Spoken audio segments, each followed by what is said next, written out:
Hello, everybody. Welcome along. This is the Benjamin Bloom Football Show, and we are back yet again. It is round 11, and we've already done one game this weekend, and here comes our Saturday, 5 hours of fun. We'll be here for, first of all, Reading versus Stoke in the watch-along, and then it is Saturday Super Stream time at 2:45. So, join us now. Some of you I know will stay for the entire duration. Some of you will dip in and out. You are all more than welcome. Just please leave your bias at the door and be nice in the comments, for goodness sakes. Let me know. You can see me and hear me loud and clear. Yes, let yourself be known in the comments who you're supporting, and also get some predictions in for this Reading versus Stoke game that we are about 15 minutes away from. We'll look more specifically at Reading Stoke in just a second. First of all, let me just do my shout outs. First to Charlie Frost, 30 years of loyal royal. Here's to many more. He is the sponsor, the fan sponsor of our live watch-alongs this season. And it's Reading on the watch-along. I think it's the first time we've done Reading. I think it's the first time we've done Reading this season on the watch-alongs. And if I may, the Benjamin Bloom Football Channel merchandise store is now up and running. Help a brother out there. No government grant for me until December the 14th, apparently. So, yes, my only income stream is this. So, another way to support now. And as ever, I will pop the banner up here. That tells us you can support via Super Chat, Patreon, or that Teespring shop now. But please, if you are in the broadcast, hit like, get commenting, and if you haven't already, subscribe over on YouTube. Let's check in with the comments and see what is going on in here. Charlie is indeed here. Chemo went well. Come on, you Royals. Well done, Charlie. 3-2 Reading, says Carl. Chris says Reading still injured players. At least they've rested. McIntyre dropped for Gibson. O'Neill seems to have settled on a system. But, oh no, it's not Stroud, is it? Oh my God. I've just sat down to watch a football match and found out that Keith Stroud is the referee. Never mind. Alistair is here. Looks like a possible change in shape for Reading. We are guessing at the moment what the Reading shape is. We'll come to that in just a second. And frankly, unless you're in the team talk or the training, we don't know. But we can make some educated guesses, and we'll either be right or we'll be wrong. Callum says 3-1 Reading. David is here. Nice one. Nice to see you.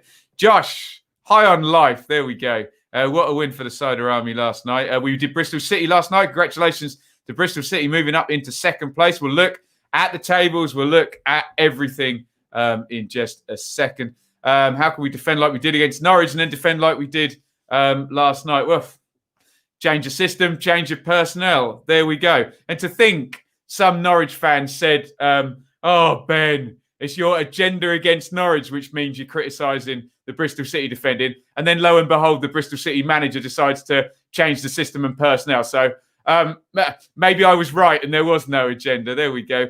Cods Vlogs, the legend, the controversial Cods Vlogs. Very much enjoying that WhatsApp group at the minute, Ben. Just watching from afar, my friend, but good afternoon. Good to hear from Charlie. Yeah, onwards and upwards, we hope. QPR Forever is here, ready to bounce back today. Sky say Priscus out wide. That would have been, no, that wouldn't have been my first guess. I'll tell you what my guess is in a minute. We'll just say hi to everyone. Jack says 2-2. Charlie thinks it's going to be a 4-5-1, possibly afternoon to Nick. Right, let's get into this then.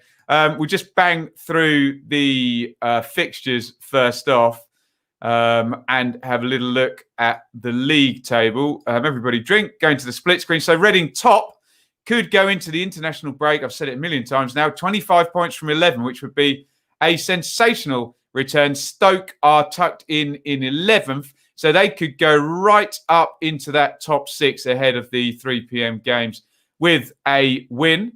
And Bristol City, well done to them. They finished the second lump of games and this 7 games in quick succession on 20 points from 11 and in second spot, hoping, well, remember Norwich and Swansea are playing each other. So they'll be hoping that there's a slip up in some of the other games and they can go into this break still in second position.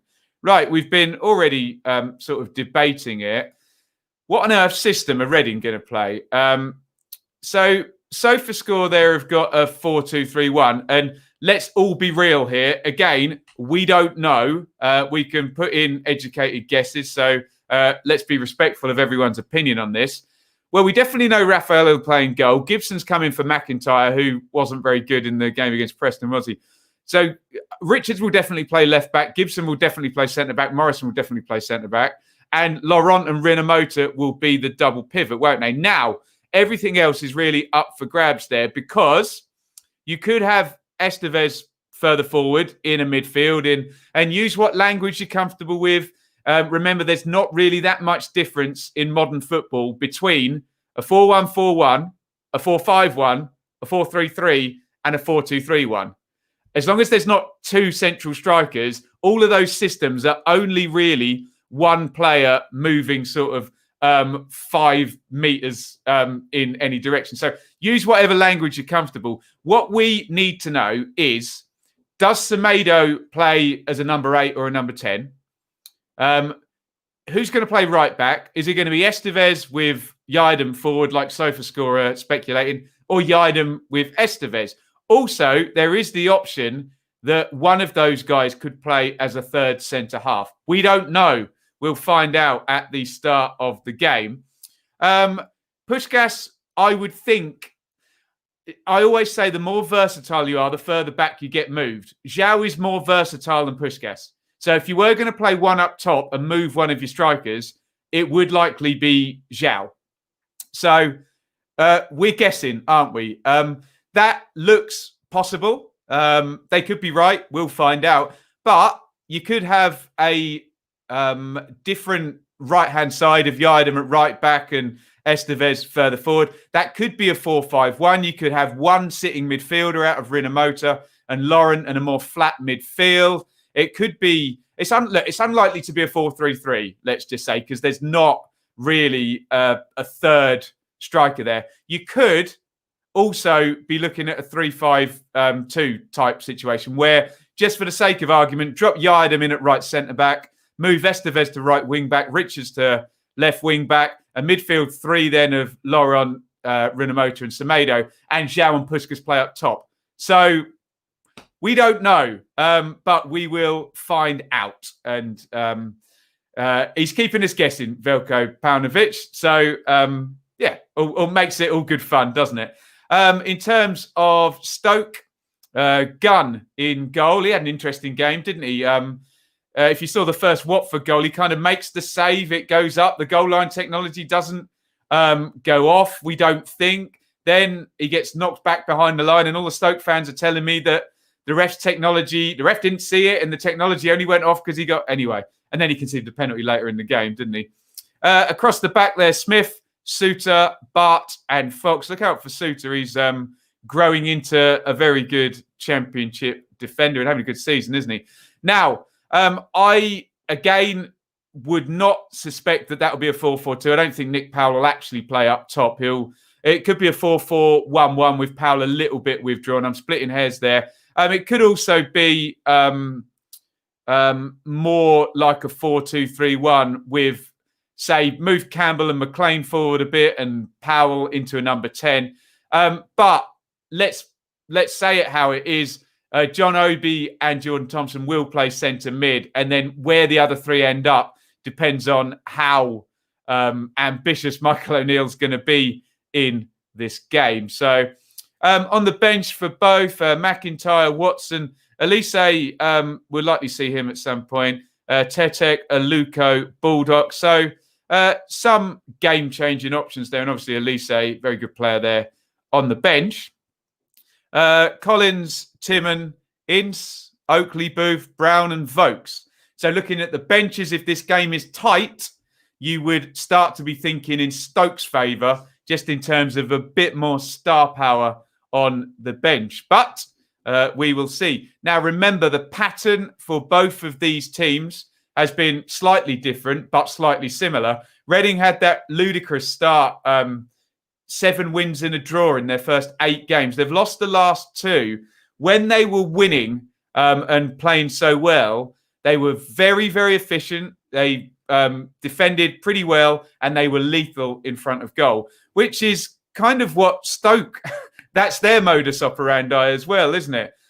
Stoke, well, they're very good defensive. They're very good without the ball. They won't take too many risks, and they won't concede too many chances. So hopefully we do get a situation where people like McLean and Zhao and Powell and Fletcher and Puskas have got their shooting boots on and are still taking the chances. Else, this could be a pragmatic one, let's just say, and we will find out when Reading come out whether we might even have the 3 at the back situation.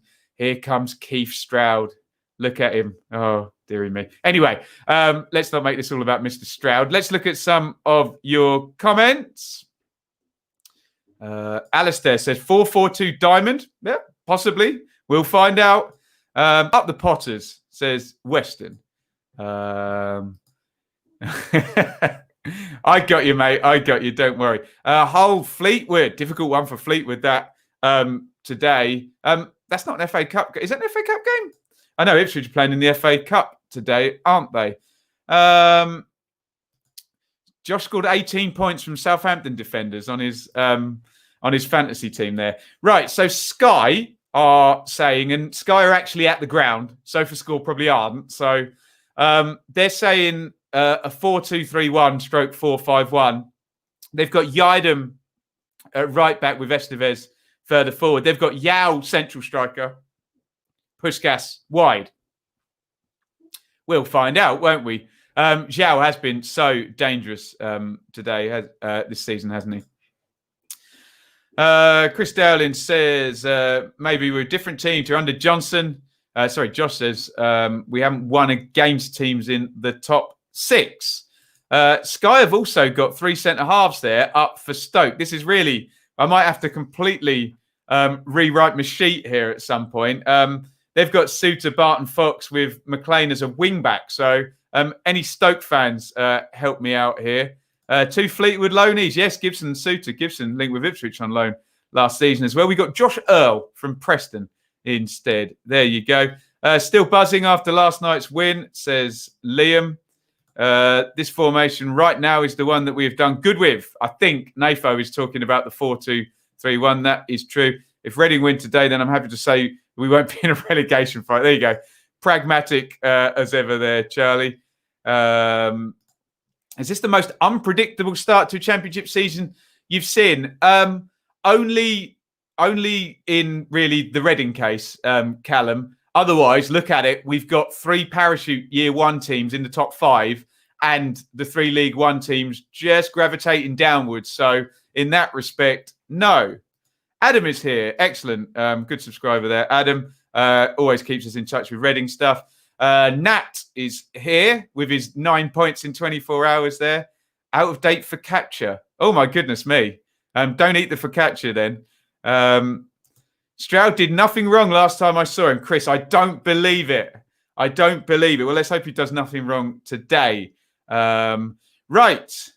Let's have a look here. Again, I will apologise. We've done several broadcasts and I've talked over Poppy stuff. Obviously, fully respectful of the minute silence the players are now doing, and we're just keeping the broadcast going here. So if anyone is offended by me talking through this, I do apologise, but the minute silence doesn't really work in a stream, I'm afraid. And obviously, I tip my hat to all of those poppies there falling on the screen there over at Reading. Right. Bristol City have a tough time going up if they don't beat the top teams, won't they? Just right. Let's have a look. We've got a nice wide shot of the pitch here, and I hope they stay on it. It looks like they're correct about Stoke playing a back 3. Looks like McLean's gone over to wing back.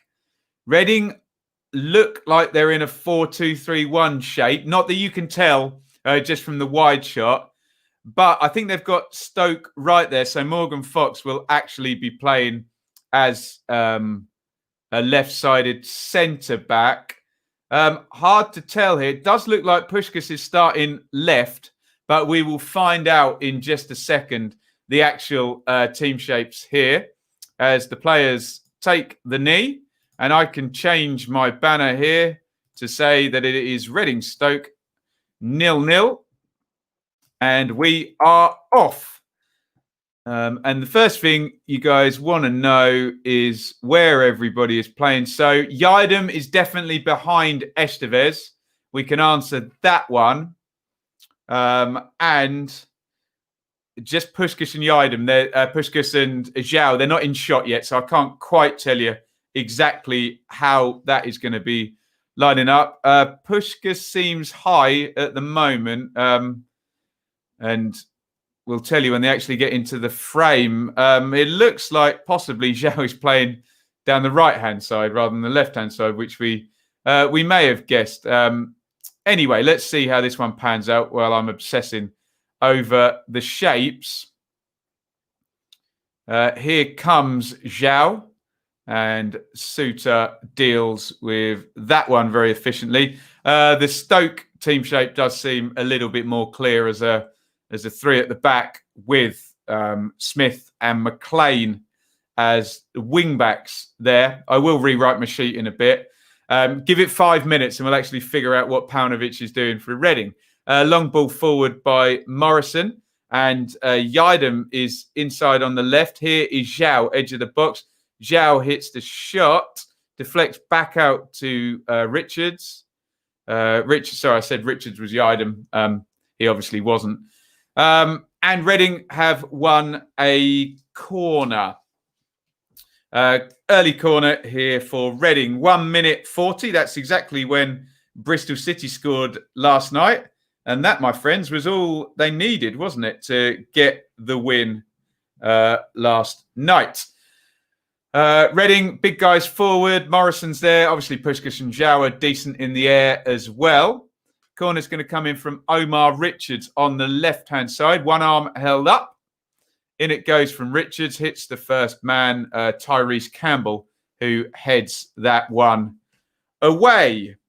And the big guys are going to head back into their standard team shape. Reading just with the territory in this first couple of minutes. Here comes Fletcher, though, for Stoke, the old warhorse. Nice carry by Fletcher. And Fox is going to leave that one for James McLean, who is indeed playing as a wing-back in this one. John Obi has it in midfield. Watch him never give the ball away through this game. Down the right-hand side to Campbell, and Gibson just pops that out for a corner, I thought. Campbell looks a bit confused by that. I'm a bit confused by that. Maybe I need to see the replay there. That looked like it was going to be a corner for Stoke. Is it? It doesn't look like it. 3 minutes gone, 0-0. Reading playing out from the back here.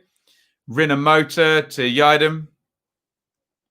Iain, not quite sure what to do with it. Goes back into Raphael in goal. Tippy-tappy out from the back from Reading. And then Gibson in the end goes long.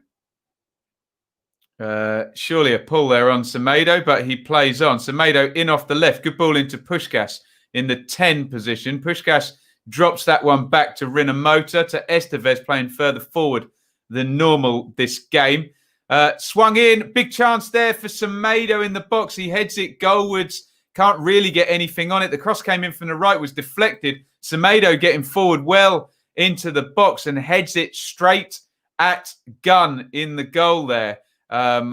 First chance of the day and the first yellow card of the day there. Thompson, a bit of a naughty one there, gets the yellow card. Sky will likely play that back. So Estevez has it. He knocks it back to Iain. He tries to cross. It gets a deflection and they lose Semedo. And that's a very decent chance for Afa Semedo. Yeah, he just doesn't get anything on the header. And it's all Gunn has to do is then swipe up his hand because it's kind of straight at him. We're going to see the foul by Thompson here. on Rinamoto. Just dives in there and takes a very, very early yellow card. Reading the better side here, and a decent chance there for Semedo. Good start to this game from our point of view as a spectacle and a watch-along here. Already a decent chance, already a yellow card from referee Stroud. The free kick's dropped to Zhao. Nice feet by him as ever. He plays that to Laurent, who crosses in. Another headed chance and a good save by Gunn that time. That was Semedo, a much more difficult header. And don't we always find this? A much better header from Semedo there. Way out on the penalty spot. Really good header, actually. Gets up. Gets good neck muscles on that, floats it to the top corner, and that's very good by Gunn there, makes the save. Really good start by Reading in this one, who are very much on top. Richards is going to take this corner. In it goes to the near post, headed clear by McLean there. 0-0, 5 minutes gone. Reading, they're well on top now. A big diagonal there, and that has gone dead, and that will allow Stoke to regroup. I'm still working on formations, etc., etc. So I will get to your comments in just a second.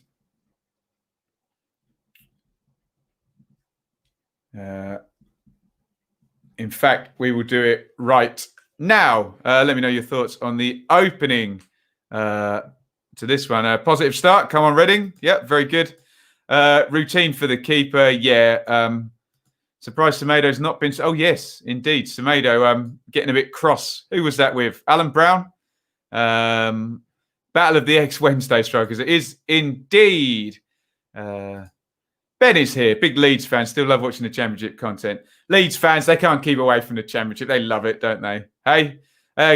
Stat there, Michael O'Neill, 1.53 points per game. Decent as Stoke manager. Remember, when he took them over, they were well at the bottom of the table, weren't they? With Barnsley at the start of last season.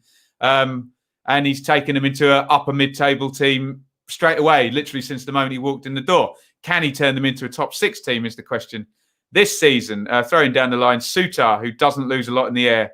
Oh, nice feet by Semedo there to Richards. And Richards goes back home to Gibson. Gibson in to Morrison.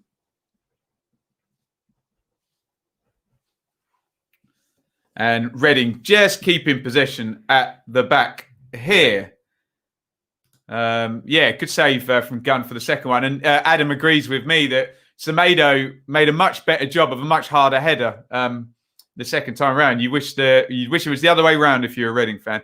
Reading to win. Zhao to score. Both teams to score. Come on, you biscuit boys. Bits is here. Bits would like to say, all gamble responsibly and don't chase your losses. We have to do our gamble aware bit, don't we? I jest. Here is Estevez down the right. Reading with all of the territory in this first 8 minutes. Gibson has it now. Left centre back. Back into Morrison. Powell engages. Campbell wins the header. Now, quick transition from Stoke. Fletcher. Campbell into the box. Campbell holds it up. Smith crosses in. Fletcher's there at the back post. Recycled. And the shot there from Thompson is blocked. And Semedo clears it out. There's the danger there for Reading. Gave the ball away, playing out. And Stoke were on it very quickly. Fletcher to Campbell. That looks a fairly solid game plan, actually, for Stoke, because Reading will play around that back 4 and 5. It may well be effective, but Stoke are looking at it as an opportunity rather than a hindrance, let's just say. Long ball forward, looking for Campbell. Brilliant touch by Campbell there to bring that down. Excellent work from him. Plays it inside to Thompson, who goes out to McLean, who's probably a little bit too good for this level. James McLean, good player down the left-hand side for Stoke. He plays that outside. Fox on the near post. Powell was there, and he can't get across his man on that near post. And the ball is out for a goal kick in this one. Just a good last 90 seconds or so for Stoke, just starting to come into this game. Now, 9 minutes gone. Really good game, actually, so far. Both sides getting forward. Semedo with the best chance of the game for Reading. And then with a harder chance, forcing a decent save from Gunn.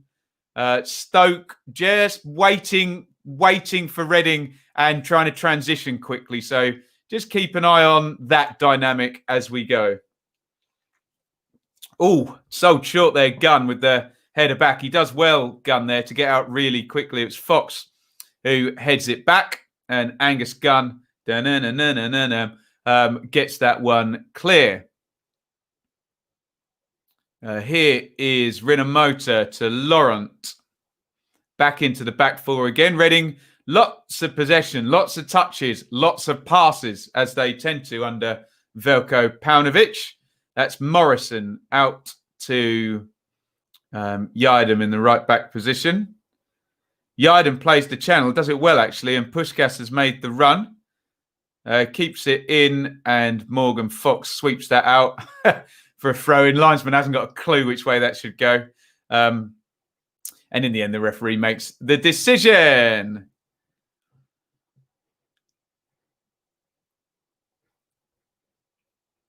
Back with Iain. Crosses to the near post. Puskás is there. A bit of a wrestle going on there between Puskás and Bart. Fair contact, says Stroud for once, and doesn't blow up for a foul. Out it goes for a throw-in.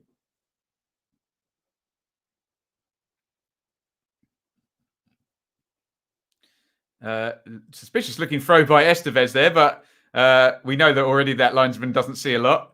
Iain gives the ball away. Recycled though, and Reading have it back straight away from Laurent. Morrison. Good press there. Stoke up the pitch nice and quickly. They're very in very organised fashion, in team shape as well there. That'll please Stoke fans. Raphael is now going to go for the big, booming, huge goal kick. Back to front looking for Zhao. Is he offside or has he committed a foul? I don't know. Either way, it's a free kick to Stoke City. We'll look at some of your comments. I'm still scribbling down the actual team shapes as we go. What are you guys saying here? You should get sponsored by Pepsi. Not the first time I've heard that, Carl. Always open to offers, though, from vast conglomerates, carbonated drink conglomerates. Yeah. Here is Laurent. Always chasing the dream, aren't you, just bits? Love it. Afternoon to Chris, up the bees. Ready for the afternoon stream? Yes, please join us. 2:45 Saturday super stream. We will be back for that. That's really good fun. Loads of stuff going on every game, every minute. Always a good time here on the Saturday super stream. Nice little nod down there by Estevez. Puskás crosses in. Good cover there from Tommy Smith, the right wing back, and Campbell. Oh dear. Well, Campbell then plays it back to him, and he just shanks it into the stand. Disappointing in the end there. Looking at this formation, it does actually look like either Puskás is the striker and Zhao's been told he can roam, but they're playing very close together in the middle of the pitch there. It does look far more like a 4-4-2 than we could have imagined, actually, from although Semedo is very central. So, yeah, I'm not sure still what we're going to call this system from Reading. Here is Laurent. Plays it back to Semedo. And Estevez, who is wide right. It's a very odd one, this, isn't it? Because it appears that Reading have a dedicated right-hand-sided player. And I think possibly the answer is that Zhao is supposed to be on the left, but drifting inwards a hell of a lot. So if I'm Stoke, I'm saying funnel attacks down the right-hand side because Zhao's probably not going to be there a lot of the time as the first line of defence. In terms of balance, an interesting one. So Richards plays it, and it looks like Richards has essentially got to play left midfield and left centre-back. That would be my perception of it. I'm sure if Lucas Zhao is being asked to, although at the moment he's literally playing on the right-hand side of the front two now, Zhao. So, very unbalanced looking system to actually figure out here in terms of Reading. Maybe they're just being told, those two, that they have to roam and just, as long as someone gets the central position and someone covers the left, they're all right. Paunovic is now giving some instructions, it looks, to one of those two players as well. So interesting, very, very interesting. Thomas Estevez definitely does have the best hair in the championship. A proper Disney Prince stuff there. If you get a match-worn shirt from any Ipswich player, who would it be? Do you know what? I actually know the shirt and I know who's got it as well because it's in a frame on their wall. I would want Marcus Stewart's match-worn shirt from the away leg of the playoff semi-final against Bolton in the year 2000. Probably the best performance I've seen by an Ipswich player. And I know who's got it. And I'm sure he's not going to be selling it anytime soon.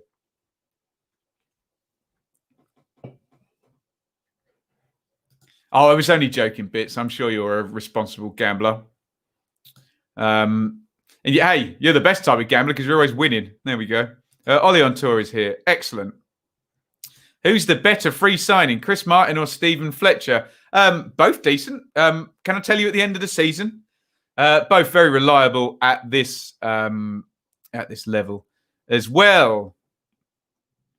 Here is Richards. Zhao is out on the left now. Laurent plays back into Morrison. Gibson. And Estevez, who is definitely playing down the right. I'll tell you what we'll do. Let's bring up, because I'm a nerd, we go to the split screen. Let's just bring up the heat maps for the front two for Reading and see if we can actually solve this dilemma. So if I click on George Pushgas, not much, a little bit down the right, but mainly central. The ball is in the Reading back four, by the way. If I bring up Zhao, there are some options of him being left and inside left. So I guess the idea is that Zhao has to defend down the left, but can get forward centrally if he wants. We'll see. Those heat maps will tell us more as the game goes on. Semedo. Given away there by Stoke, though. Laurent plays that to Richards, who is surely fouled by Smith there. Free kick to Reading. Richards has started the game fairly well.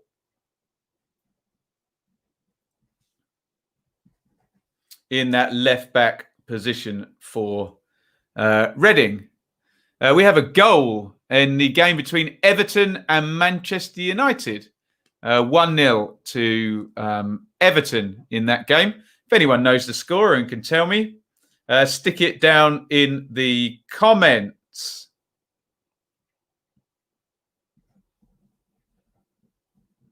The ball is with the back four and Lewis Gibson, who plays it across to Morrison.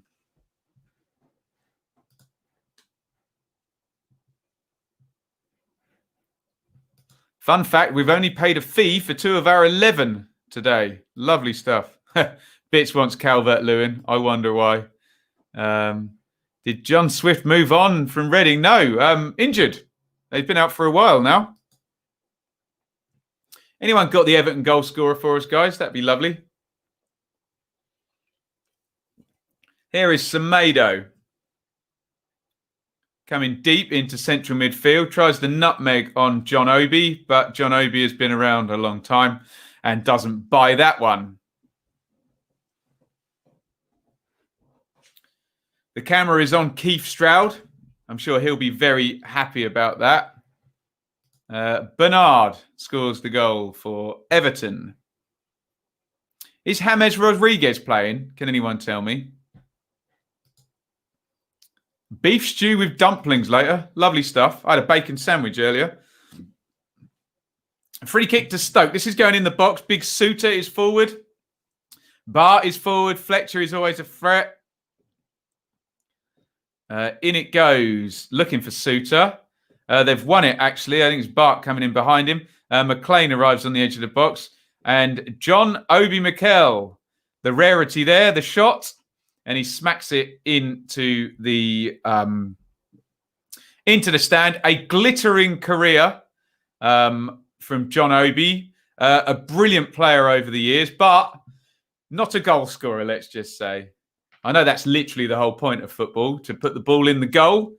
But he made his living in the midfield, didn't he?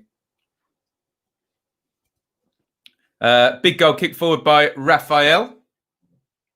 It's headed back, but picked up by Yidem. Gibson to Morrison. I think Gibson could possibly be a little bit more confident with his passing. Looks like he's got a good left foot, but does seem to disproportionately play into Morrison rather than looking for Laurent or Rinomota. That is good passing by Reading, though. Estevez, lovely feet there to take that around John Obi. Zhao lays that one off. Good attack this by Reading. It's out now with Richards from Laurent. Pushgas is in the left channel. Pushgas. This would be quite the goal. Richards crosses it in, but Suter, watch how many times I say that today. Suter headers it away. Foul by Lewis Gibson there. I won't say this many times. Stroud probably got that one right. Bless him. Gibson and Fletcher. Fletcher's clever. Fletcher managing to hold Gibson like that so the ref doesn't see it, whereas Gibson is holding like that. And Fletcher, as I say, who is not silly, wins the free kick.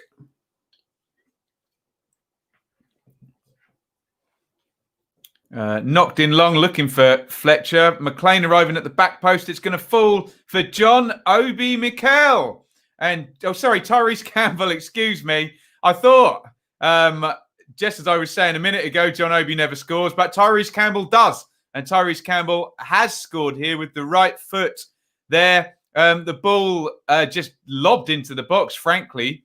The free kick was taken short. It went out wide. Smith has it. It's a very deep cross. Fletcher causes trouble. It's a poor header from Estevez back into the danger zone.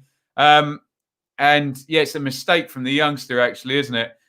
He may have lovely hair, but that wasn't a lovely header. As it goes loose there, yeah, he just put it right back into danger. And Campbell, fair play to him. He hits it nice and early, hits it nice and low with the right foot. Raphael, there's players in front of him, and because he hits it so early, he gives the lead to Stoke. The camera is currently on young Thomas Estevez, looking a little bit guilty there. It was his header right back into the wrong area. And Stoke City have the lead. It is 1-0 to Stoke and Tyrese Campbell. Manchester United have just equalised as well. Get your thoughts in on that goal. 1-0 to Stoke. And Stoke are very well set up to defend one-goal leads, aren't they? Would be the worry now. You'd think the pattern will be Reading will now have even more possession than they're having already, and Stoke will happily sit off and try and see this game out. A foul there on Rinomota. Stroud is keeping his cards in his pocket. Veljko Paunovic looks on. Can I put the score up? It's there, Carl. Yeah, awful header. It wasn't good, was it? Adam? Easy win, boss, says Weston. Long way to go now. Good news for Swans and Norwich fans. Yes. Indeed, it is. Long ball forward from Reading, and it's gone all the way through to Gunn. This was not in the Reading game plan, was it? Going behind. And here they come, though, with Pushkas trying to power down that left-hand side. Plays it into Semedo, who does well. Good feet by Semedo. He's on the left-hand corner of the box. He plays that inside to Laurent, who plays it to Rinomota. Estevez, whose confidence may be a little bit knocked now after that mistake in the lead-up to the goal. That was heavily punished, but it was a mistake nonetheless. Two things can be true. Here's Richards. Quite central, the left back. A nice touch between Semedo and Pushkas. Here is, looked like a shove there possibly, but Stoke come away with the ball. Fletcher is closed down by Morrison, but they still have it. Anybody subscribe to my theory there that if Stoke were going to score, it was going to be from the right-hand side, because Reading seemed to have left that open in their system. Ball's going into the box there, and the goal was crossed in from the right-hand side. Maybe I'm putting 2 and 2 together and making 100 there, but there you go. Tyrese Campbell scored. Not John Obi, as I thought it might have been. I thought I was seeing things. Bruno Fernandes has scored for Manchester United. Anyone got him in the fantasy team? Here is Estevez. Ashley says, I'm done. Plenty of time yet. I like what Pauno is doing with João and Puskás up front. I've wanted that for a while. The only issue is, Ashley, it's totally unbalanced, the midfield here. There's literally nobody down the left-hand side. So the team looks a bit unbalanced, I have to say. Fletcher on the back post, heads that back across. He's very good in the air, Stephen Fletcher. Always has been, hasn't he? Semedo, lovely little touch there to kick it into the ground and control it. Oh, great turn by Lucas João there. Completely does his man and wins the free kick from Danny Bart. We're missing Liam Moore so much, says Adam. Maybe. You never know what's said on the pitch and the influence of these players as well. So that might be something that you'd miss a lot from Liam Moore coming out. However, even if Liam Moore's there, if Thomas Estevez still headers it back into the middle, that goal still happens, wouldn't it? Leeds 2020 is here. Which game today is the biggest in the Championship? Well, that depends on your definition of biggest, Carl, because I'm sure most fans would just say that the game that their team is involved in is the biggest. The highest ranking game is obviously second against third is Swansea against Norwich. So, I can say the highest ranking, and that's a fact. The biggest, not sure, but...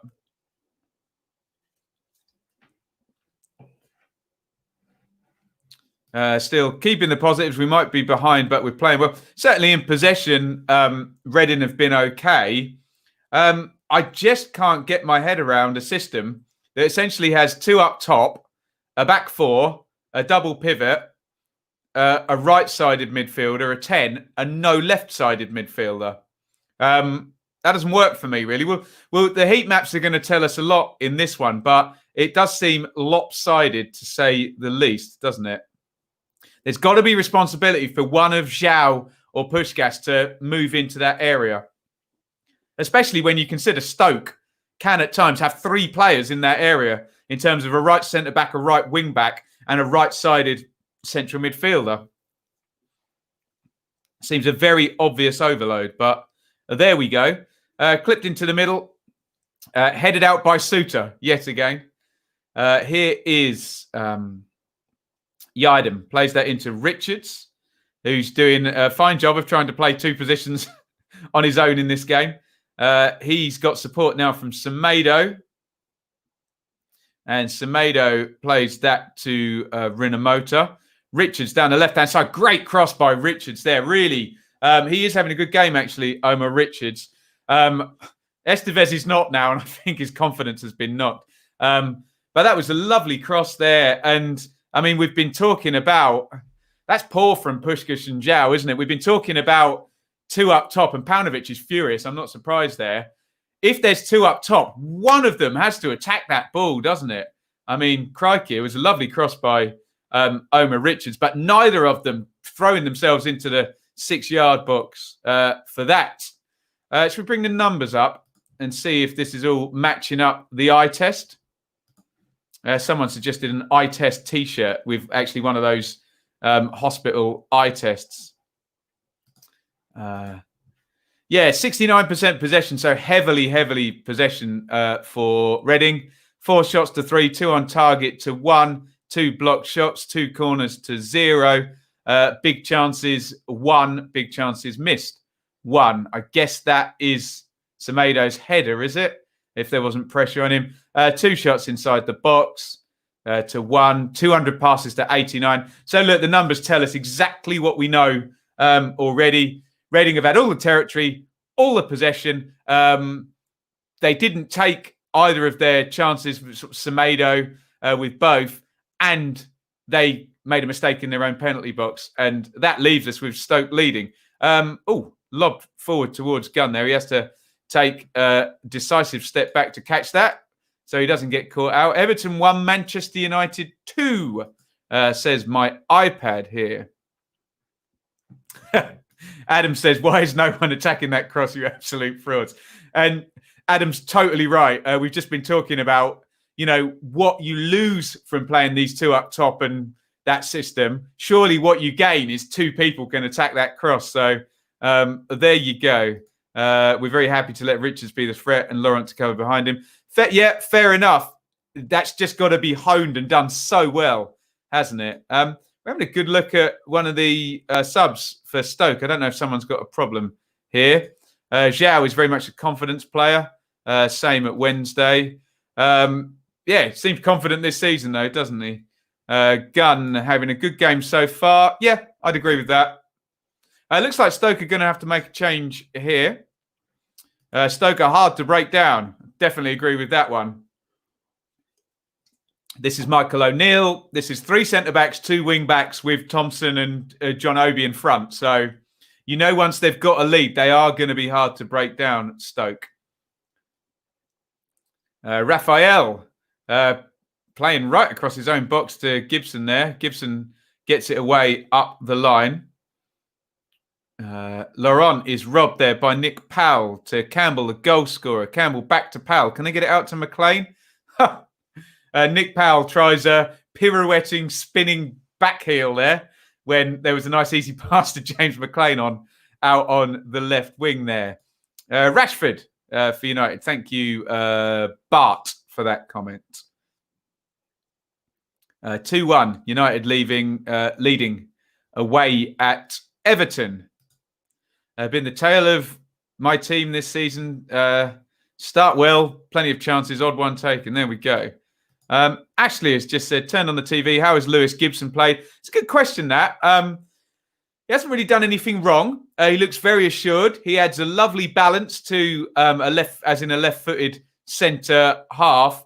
I think he could be a bit more confident with his passing, but he's absolutely fine so far, Lewis Gibson.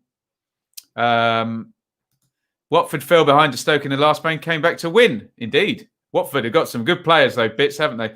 Lobbed into the box there, Powell with the header, and it goes wide. Stoke are just going to grind this season out, aren't they? Look at that. Happy to just stick some balls in the box to create some chances, and then comfortable without the ball. Look well set up, well organised, and they've still got good players, haven't they? So apparently it was Bruno Fernandes. So that means Bruno Fernandes has got both the goals then?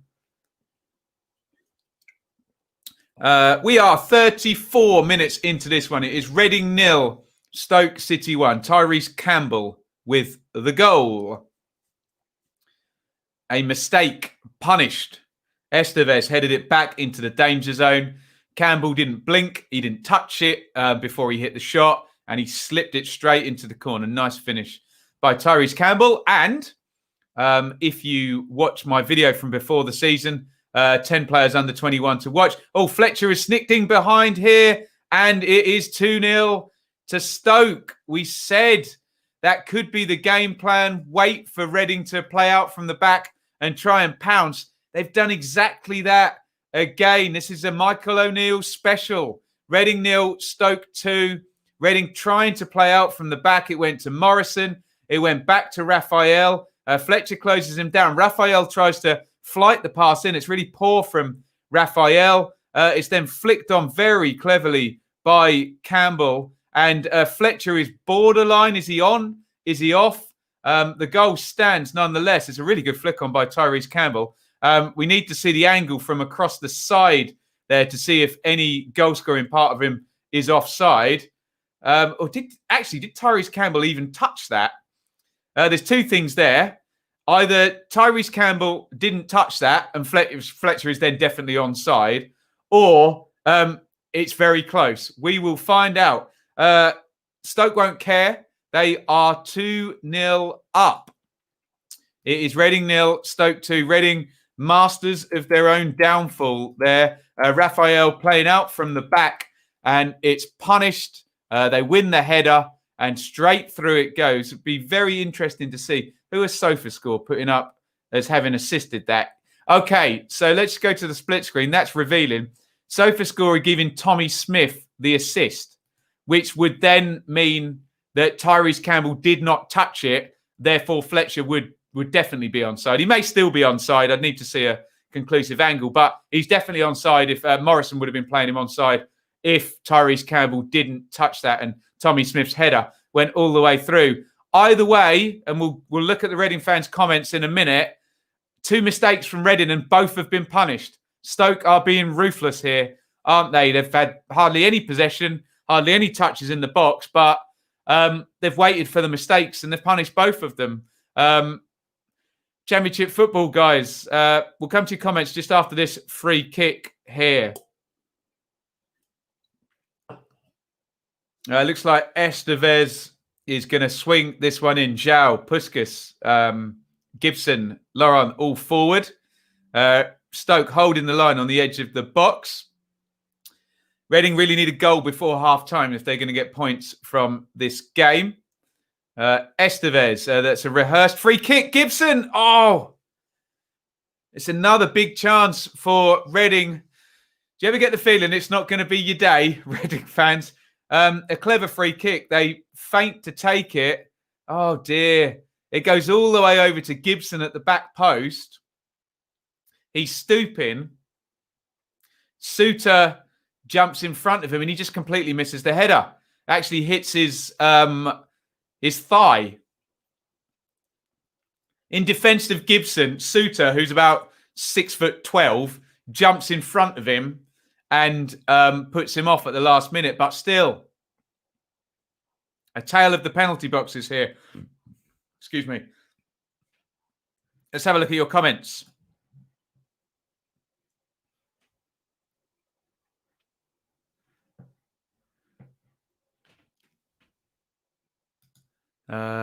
Here come Stoke, by the way. Lovely tackle by Semedo, though. Semedo's played well, hasn't he? This is the annoying thing for Reading fans as well. There's lots to be annoyed about in this game because Stoke are doing a number on you at the moment, Reading fans.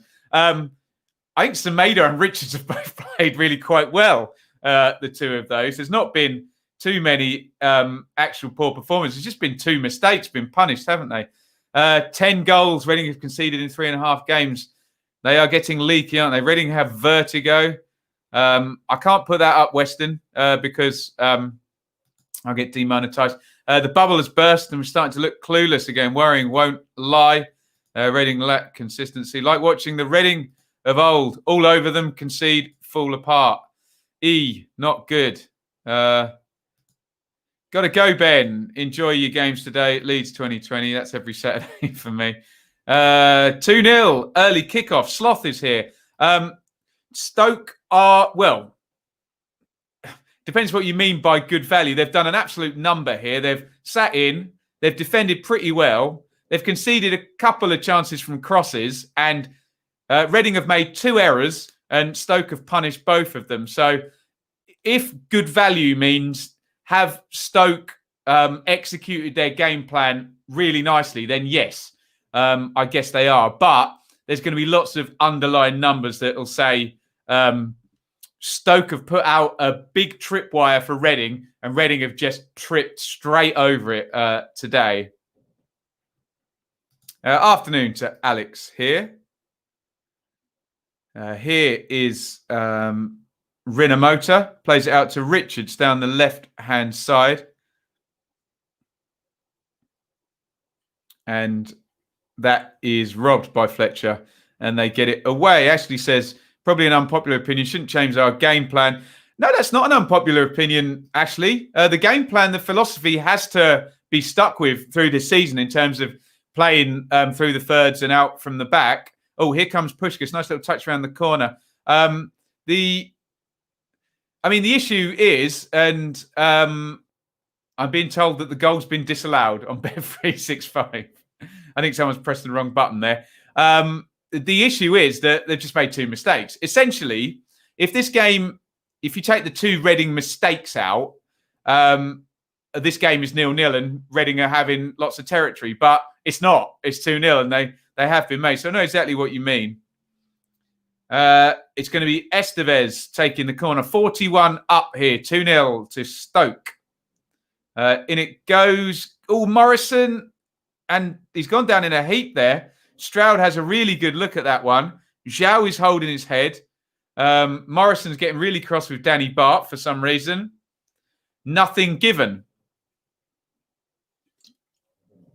Let's have a look what goes on here. Morrison charges towards the goal. There's arms and legs and limbs everywhere. Pick the bones out of that. And then we all fall down. Well, there's either 20 fouls in there or there's no fouls. There's probably not one foul, if you know what I mean. You take my point. Everybody's pulling everybody and everybody falls down. So either every single one's a foul or none of them are fouls. Reading fans say penalty. There you go. If you can tell me, I'm happy to listen to your view. Oh, here comes Estevez. Low into the box. Oh, sliding in there. You have to be very specific there on the penalty. If you think it's a penalty, tell me which player fouled which player there, right? Because I saw 8 Reading arms on 8 Stoke arms, 8 Stoke arms on 8 Reading arms, and everybody fell down. So be more specific there, guys. And let me know which one is which. I guess you're talking about Danny Bart's hand on Michael Morrison's shoulder. I don't know. Everything looks terrible in super slow motion close up, though, doesn't it? I'm sure we'll get another look at halftime. The slide tackle on Morrison. I need to look at it again. I didn't see a slide tackle, but Sloth says, no pens for you today. Referees owe us too many points across the season. Apparently, it evens itself out in perfect scientific fashion. Here is Estevez.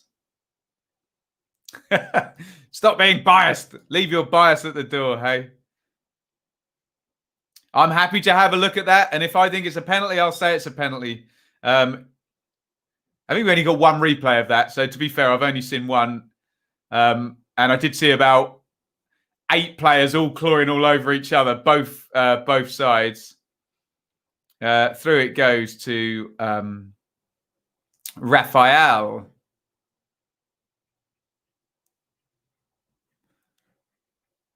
Unless you're Preston, it's not a penalty. Zhao being fouled as well. So I think we've got about 4 penalties in here now. Stoke defender almost shirt covering 2. We'll have to have a look. Estevez crosses it in. In the interests of fairness, though, if you're a Reading fan, there did seem to be lots of arms everywhere. In the interests of balance, we can't just see the Stoke arms on Reading players and not the Reading arms on Stoke players. But if there's a foul and we see on the replay, I'll call it a foul. Absolutely. Pretty difficult job, though, really. Far be it for me to defend Keith Stroud, but there's literally 7 players all within about a metre of each other, isn't there? And they all collapse at the same time. So if only we had a replay system that referees could go and check to see whether there were decisions to be made or not. There we go. Ashley says, we need a goal now. Yeah, goal before half-time would be good, wouldn't it? We're just going into stoppage time now. Only 1 minute, though, but attacking free kick. If Reading get one, I feel the floodgates will open. That's a word I've seen too many times this season. Penalty. Here is Rinamota with the free kick. Probably going to be the last chance of the half for Reading. Charlie sensed the irony of my comment a minute ago. Free kick swung in by Richards is headed away. And then the second ball cleared by Fletcher. About 20 seconds of the half going. Iain on an absolute bound into the box here. He knocks it. No, he doesn't knock it back. Great run by Iain. Brilliant play. It's deflected up in the air. Morrison tries to recycle it. It's gone for a corner. Are they going to get time to take it? I think they are. Basically, Reading have to score. Stroud is going to blow his whistle as soon as a Stoke player touches this ball, isn't he? So Reading need to either score from the corner or keep the ball. Estevez swings the cross in and loose it goes. Stroud, just as I thought, waited for a Stoke player to touch the ball and then blows the whistle. 2-0 at half-time in this game. Stoke doing a number on Reading, let's just say. Reading start the game well. They have all the possession. They have all the territory. Good chance for Semedo. He doesn't connect with the header. He puts it straight at Angus Gunn. Then Semedo with a really good header that Gunn saves well. Then a mistake by Estevez heads it back into the area, straight to Tyrese Campbell, who scores for Stoke. Then Reading come back into the game. There's that brilliant cross by Richards into the 6-yard box. And despite João and Puskas literally seem to be playing up front together, neither of them gambles on it.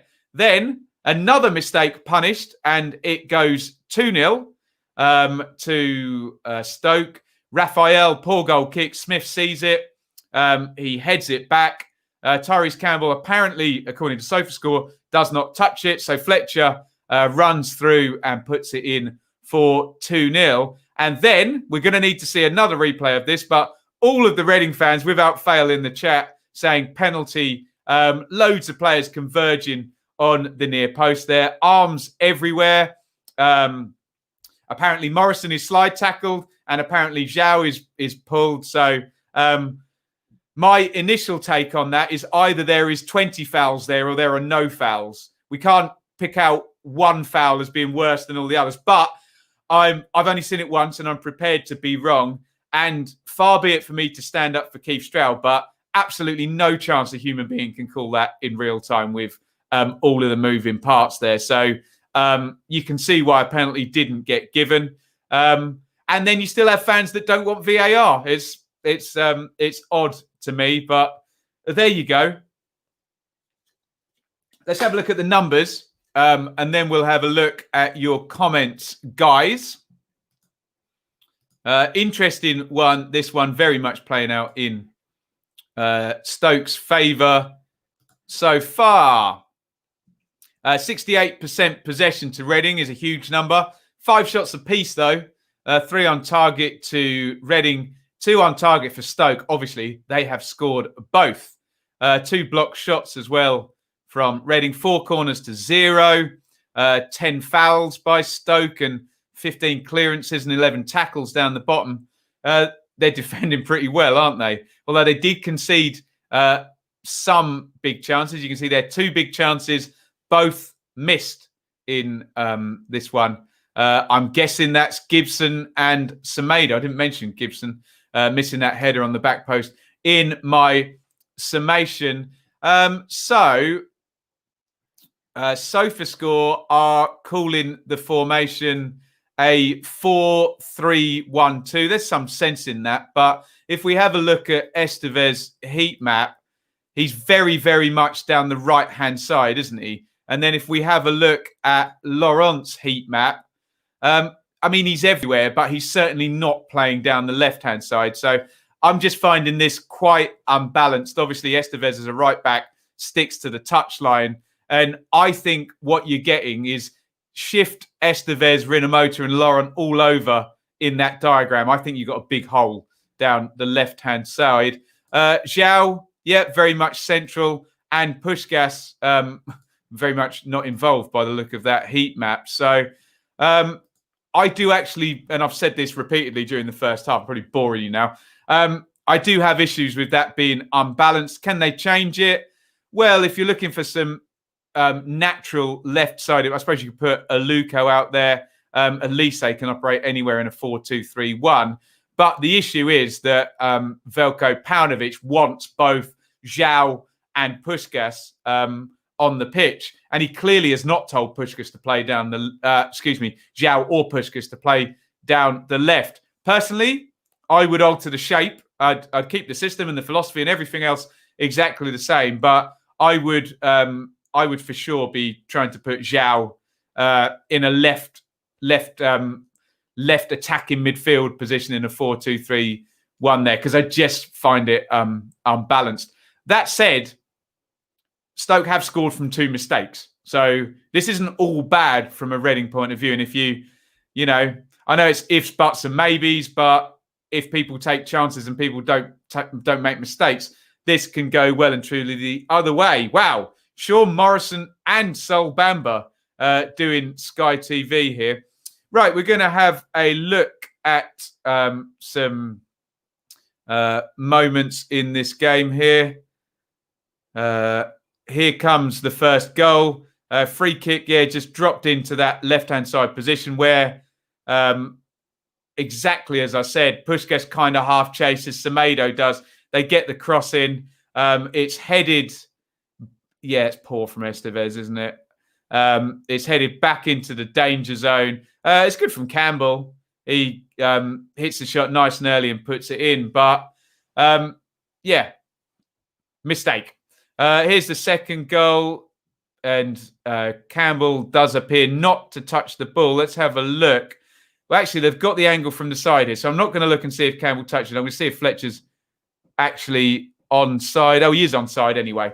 On the freeze frame there. Morrison just not quite quickly enough out. So I think it's a moot point as to whether Campbell touches it or not. Look, if you cut out the mistake from Raphael, it doesn't happen. Anyway, I wonder if they're going to show us this corner on Sky. Right, here we go. Right. Are there fouls in here? God. Everybody hits the deck. João points at Morrison. Morrison hits the ground. I mean, what are we looking at? Right, I'm just going to look at Morrison here.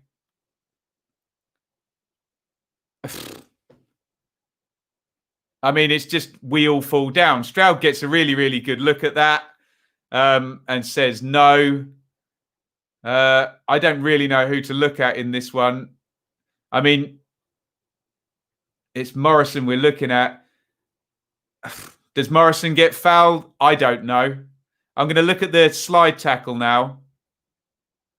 So corner goes in, ball goes loose. So you can barely see anything in there. Shirts being pulled both ways. Everybody collapses down.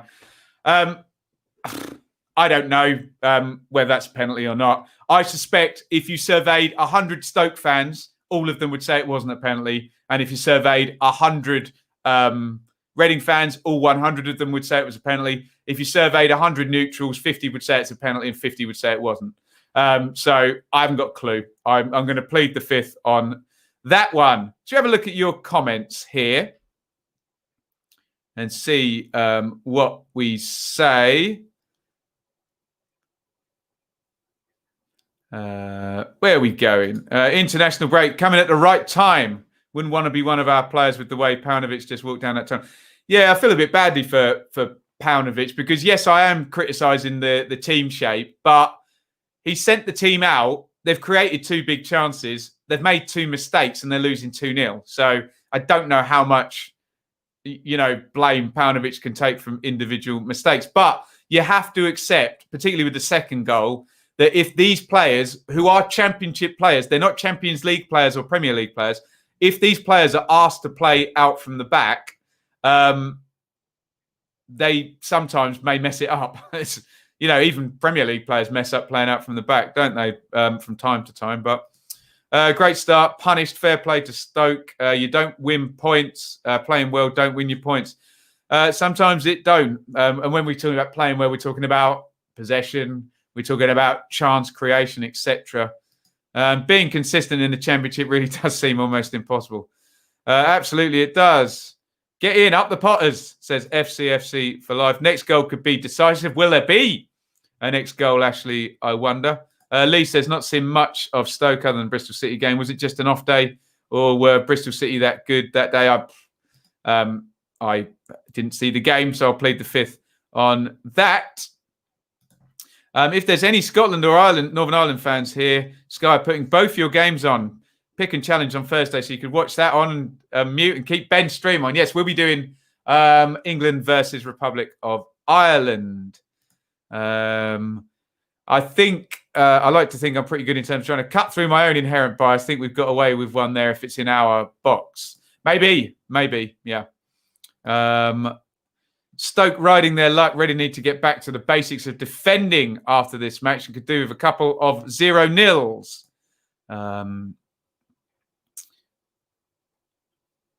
Lawrence tucking in behind Richards when he advances. Yeah, that's not the issue though, Adam, is it? Defending doesn't, that's when they're attacking. Defending doesn't kind of start there, does it? Defending starts with your team shape of all 10. And there is just a hole there, isn't there? Period. Reading finding life tough at the moment. Alistair's using my least favourite word. Estevez is so overrated. Alistair, you have to tell us who said what and why you disagree with it. The term overrated is banned on this channel, I think, isn't it? Let's have a look here. Reading only losing because of 2 individual errors. Arguably, we're playing better now than we were for large parts during the winning run. There you go. It's the way it goes, isn't it? Defence is awful and we aren't making or taking our chances. We've only got possession. That is true. Very, very true. Charlie is in the chat here, Jay. He will answer you. He's had his chemo this morning. He seems okay. Imagine being Sol, Bamber and Morrison having to pundit for Sky following a 7-side derby defeat. Well, Sol Bamber didn't get on the pitch, did he? But I suppose that counts for Sean Morrison, doesn't it? What does that do to the league table at half-time? Let's have a little look on the split screen. I mean, you have to play big picture here. If this stays the same and Reading lose, they still have 2 points per game from the first 11 games. So if they can go on another reasonable run, they'll still be well positioned going forward. And they'll still be top unless Swansea can get a win against Norwich. Stoke into 6th position if they win this one, grinding it out. But do remember, we have all of the 3 o'clocks. 3 o'clocks kicking off at 3 o'clock, obviously. Forgot about this stream. Was watching Bradford away at Tonebridge. Nice. Sloth says, no pen. Reading players are falling over trying to buy the foul. So far, Stoke have scored most of their goals straight after half-time. Interesting. On Sky, Bamber said it was difficult for the ref to see the penalty incident. Morrison said it was a penalty in his opinion. If Sean Morrison got that given against him, he would be up in the referee's face, is all I know. But there you go. Very different in the studio than on the pitch, isn't it?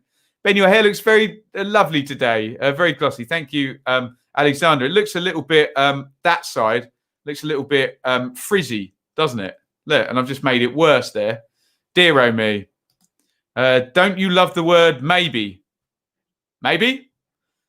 Reading in the mud, says Jay. They're at the moment, aren't they? I'm dreading Bournemouth coming to St Andrews. Please, guys, join me on the Saturday Super Stream at 2:45 and keep me updated on all of these games. Are Sean and Michael Morrison related? I don't know. Stoke got robbed last game. We was robbed.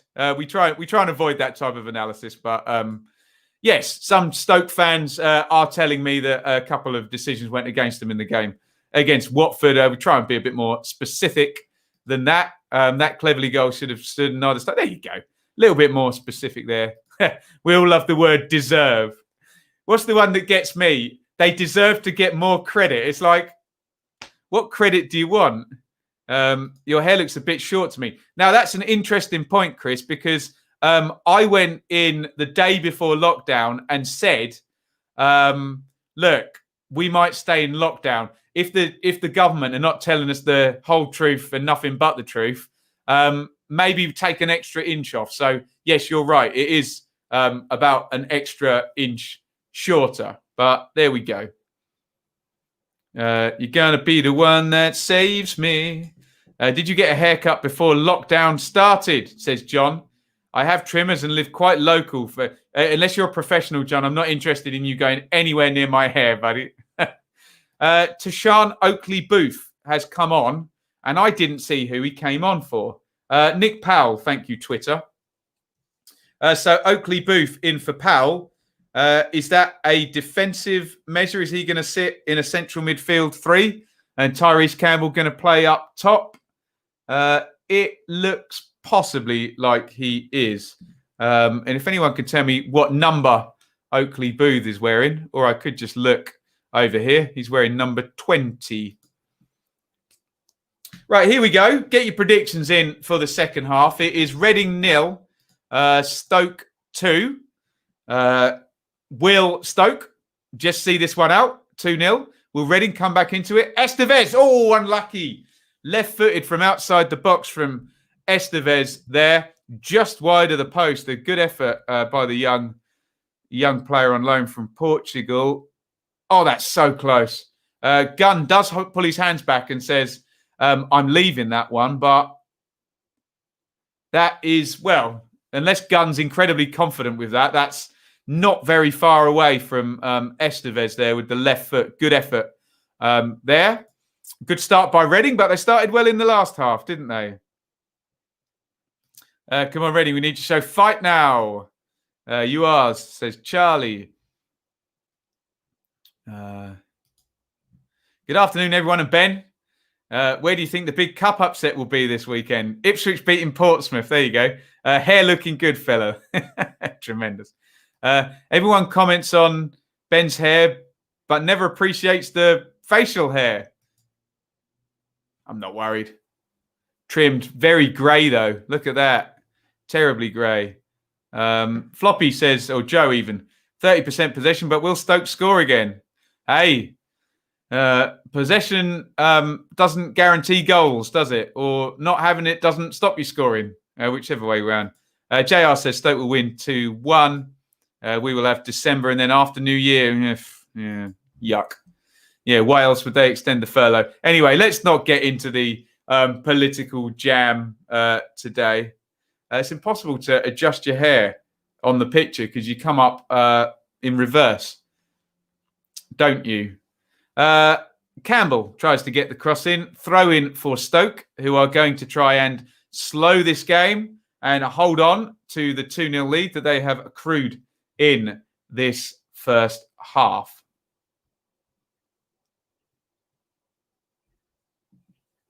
Thrown in to Campbell, who can't do anything with that. And Morrison gets it clear. Foul, I think, on Lucas Zhao by Danny Bart. Free kick for Reading, who will no doubt take it short.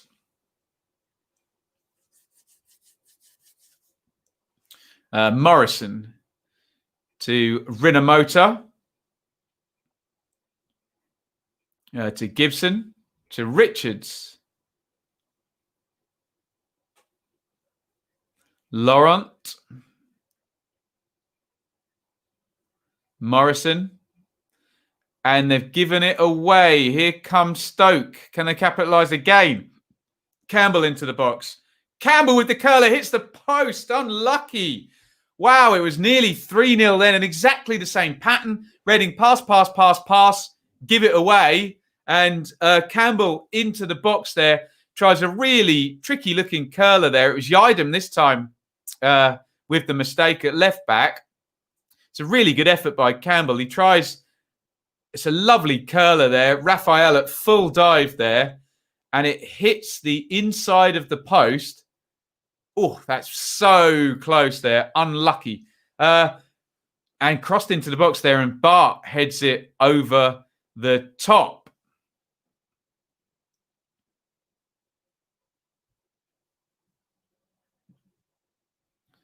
Let's have a look here. Stoke win up the Potters. They nearly went 3-0 up there. Wish I had hair. I miss it. There you go. It's not the be-all, end-all. If Stoke score again, this game is over. If Reading get one, then they will get more. Interesting. Don't mention grey hair. Got loads coming through. Stress of being a Blue fan. There you go. Ipswich winning will hardly be an upset. I think you got the joke, didn't you? White hairs coming through at 22. Go on, Adam. Don't dye them. Ivan. Have I got it right? Still get it. I've asked him about 10 times. Reading are obviously regressing to the mean. If you flip a coin 10 times and get 7 heads, you expect the luck factor to disappear sometimes.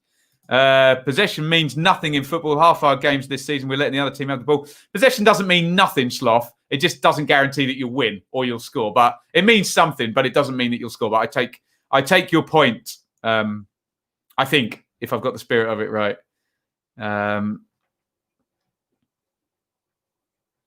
Wouldn't necessarily say it's regressing to the mean, just an excessive number of individual mistakes. Well, certainly in this game, it's been... I mean, you can... No, they were individual mistakes, weren't they? I mean, that last one with Iain was literally Stoke just wait, press. So you could give Stoke some credit for that. But, I mean, certainly the Raphael one, that is literally just a mistake, isn't it? Who's the better cook in your house? Not me. Part-time Concord Rangers fans. Didn't the Cowleys used to manage Concord Rangers? Here comes Stoke down the left-hand side. McLean 1v1 with Estevez. Tries to cross. Estevez makes the block. McLean keeps it in. He's going down towards the touchline. Crosses to the near post there, and Iain gets it clear and has instructions to organise the rest of his defence.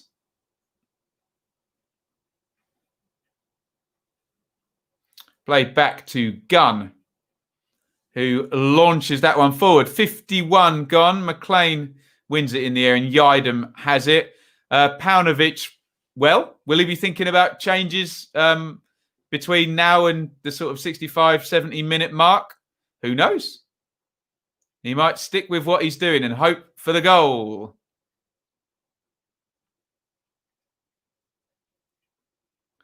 Inside to Laurent, who drives forward here. Good play by him. Holds it up. Good strength. And knocks it back. Rinomota to Iain. Back to Rinomota. Good football by Reading. Out wide to Estevez. Estevez cross is blocked by McLean. And he keeps it in. And very coolly, Cruyff turns and knocks it back in. It's up in the air. A bit messy. And it's going to go out in the end for a Reading throw. And Morrison.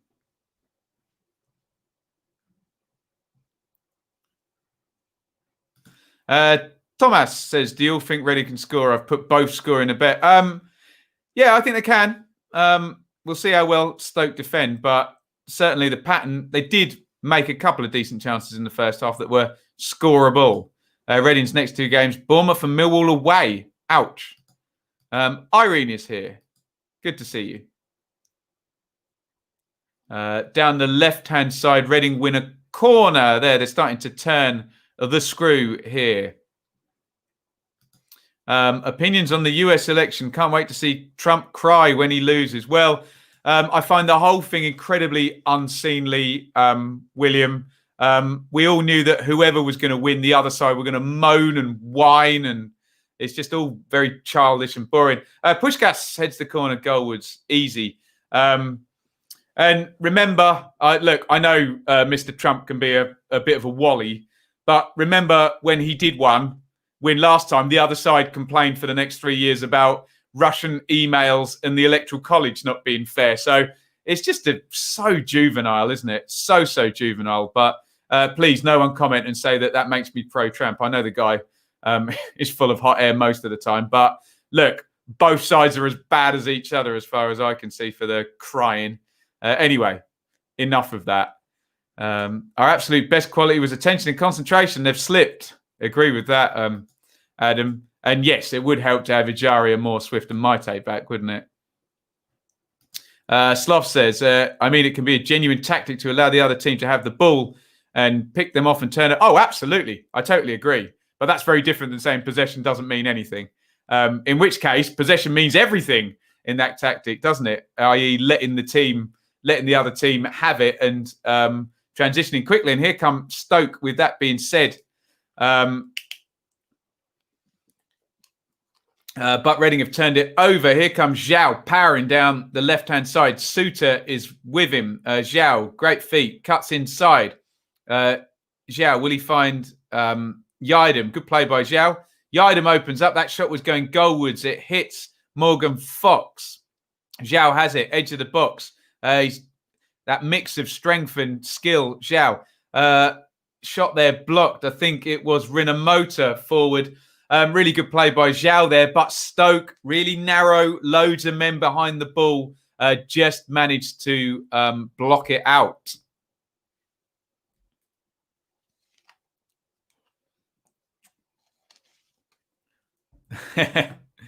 Wait a minute, Ben's drinking water. Where's the Pepsi in the wine? Out of shot, there is actually another full can of Pepsi there.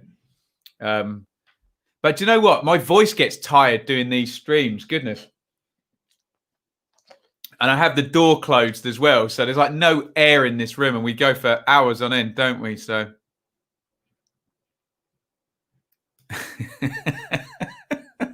That's tremendous. Bias Ben has Trump posters on his wall. Pass it on. That's not true. But it's funny. I take it in the spirit it's said.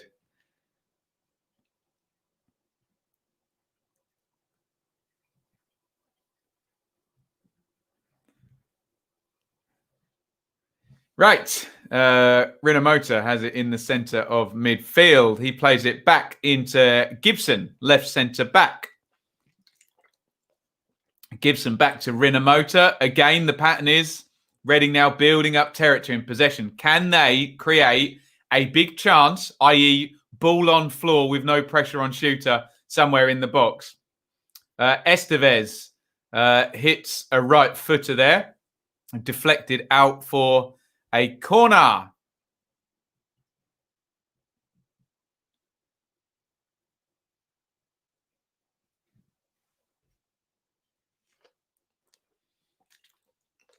Semedo is going to take the corner. No, he's not. Estevez is going to take the corner from the right-hand side. Normally I get them mixed up when they look alike. They look nothing alike.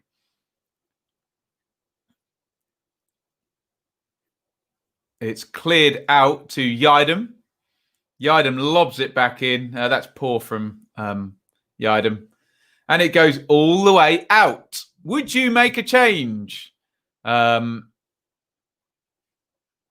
57 gone here. Were you the Reading manager?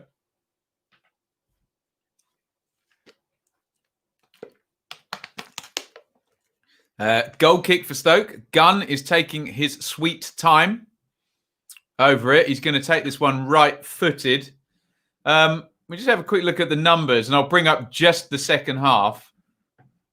And you'll see just exactly the same pattern as the first half. If I bring that up, 62 for Stoke, so a few percent less, but still dominating the possession. 5 shots to 2, 1 on target to 0. and not able to force the big chance. So the pattern stays the same.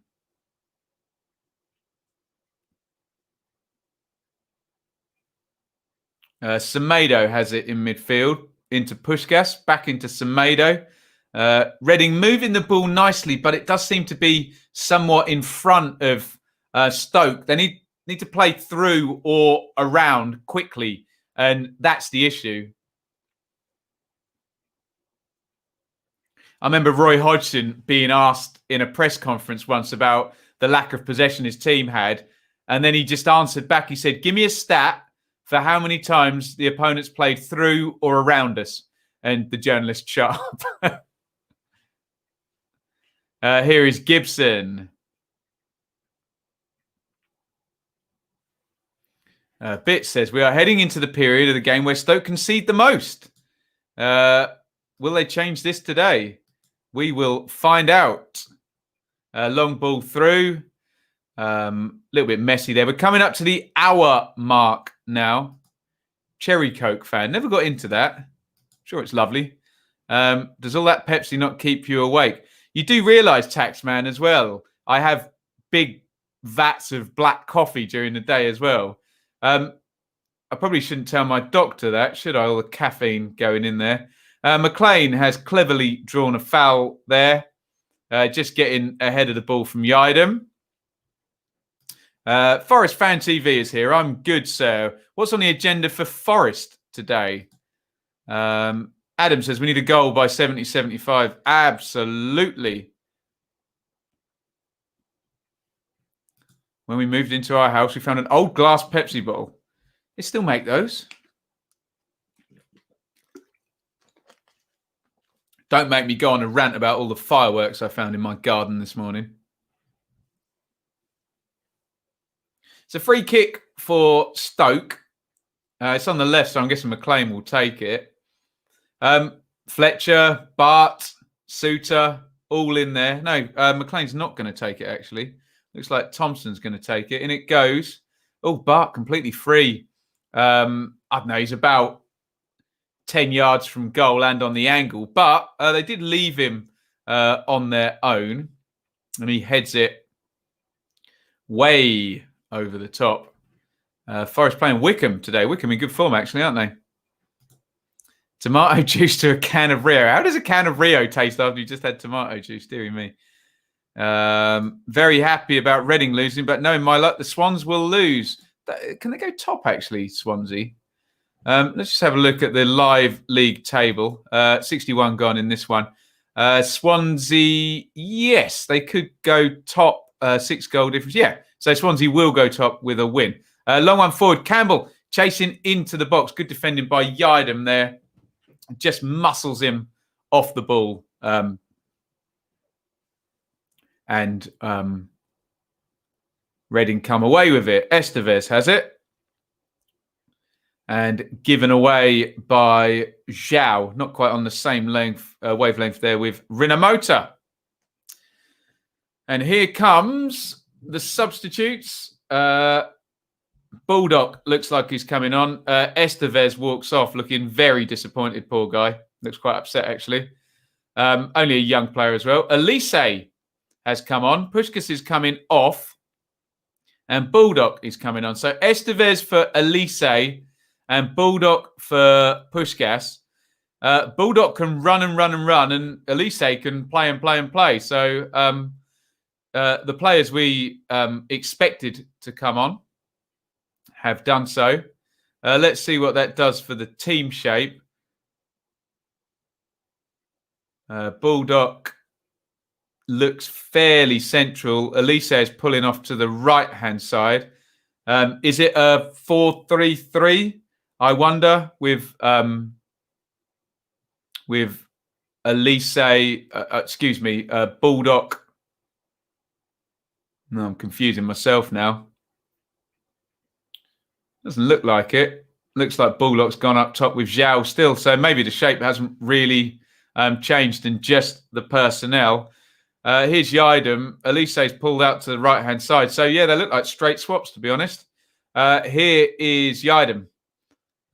Crosses deflected out, and Campbell sweeps it up. Good player, Campbell, and plays it onto McLean, who powers away the run. And in the end, Josh Laurent is going to win the foot race here. So Bulldog on for Puskás and Olise on for Estevez. Olise has the ball right now down the right-hand side. And it's cleared out for a throw-in. A little bit of a mix-up in the Stoke defence there, but they get it cleared in the end.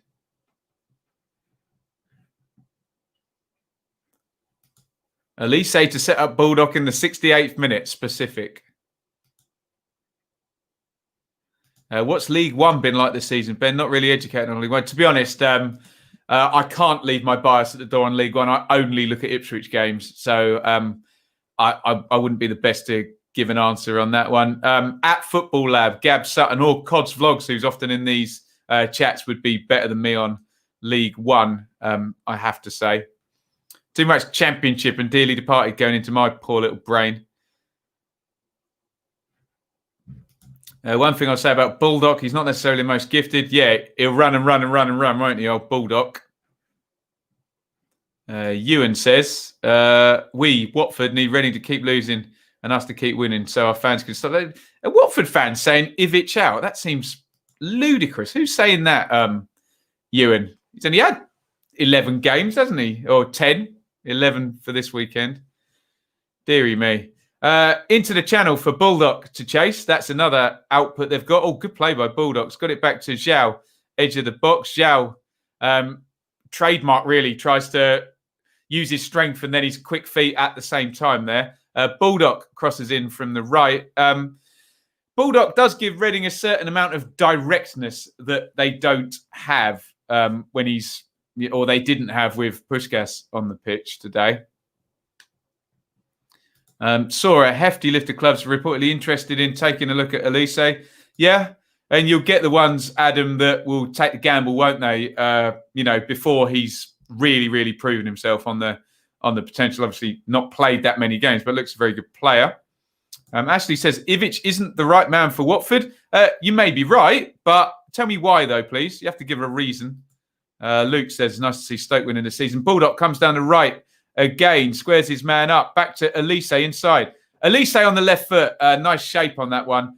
Curling inwards, but over the top. Ewan says, it's on all the subject. Why, though? I don't understand that. I really don't understand. What, just because he's a sort of defensive-minded coach? That's the only thing I can think. I couldn't understand that in the slightest. Who would they want as well over at Watford? Bradford hitting the post in the other game. Any updates from Everton and Man U? Is that still 2-1 to Manchester United? 66 gone in this one. Paunovic making his move, bringing in Bulldog and Olise. How much patience do you think Sheffield United's owners will have with Chris Wilder? Lots. What has that guy earned himself? Probably about 5 years worth of patience, I would have thought. But yeah, I don't think any issues there with trust. Oakley Booth, he's robbed by Richards. And Semedo gets the ball stuck under his feet there. Ivic doesn't entertain at all, only getting results because of the quality in the squad. That may turn out to be true. We'll find out. A year one parachute team, though, it's all about one thing. It's about getting back up and weighing that system again in your favour and getting that TV money, isn't it? We'll see. You guys might be right, by the way. I just don't feel that way at the moment. I haven't seen anything to say he won't do a fine job. But yes, I do agree. He has very good players at Watford, doesn't he? And if they get him up, they get him up. I mean, lots of people said exactly the same about Scott Parker last season, didn't they? You know, would he have gone up if Mitrovic hadn't have been there? Probably not. Fans just as bad as owners, clearly. There you go. Thomas, I'm going to ghost for 20 minutes and pray for a little goal for Reading. Well, no signs of it yet. Although here comes Elise down the right. They're playing a lot more direct now, Reading. They're playing the right channel particularly early now.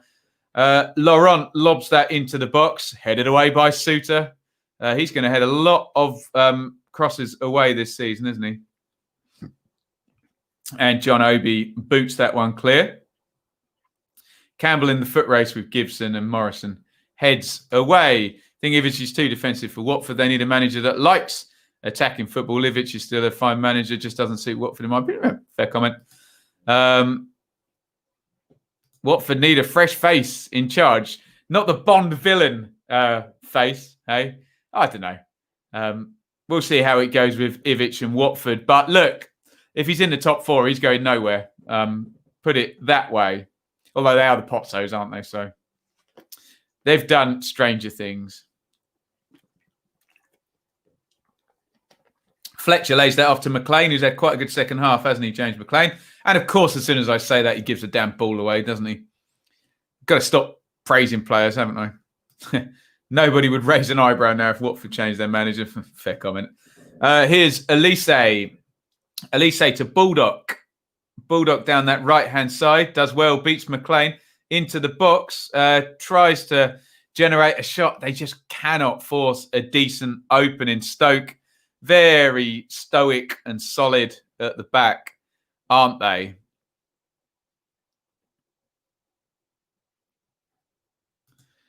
Dickie is going to be immense. Needs to be made sports captain.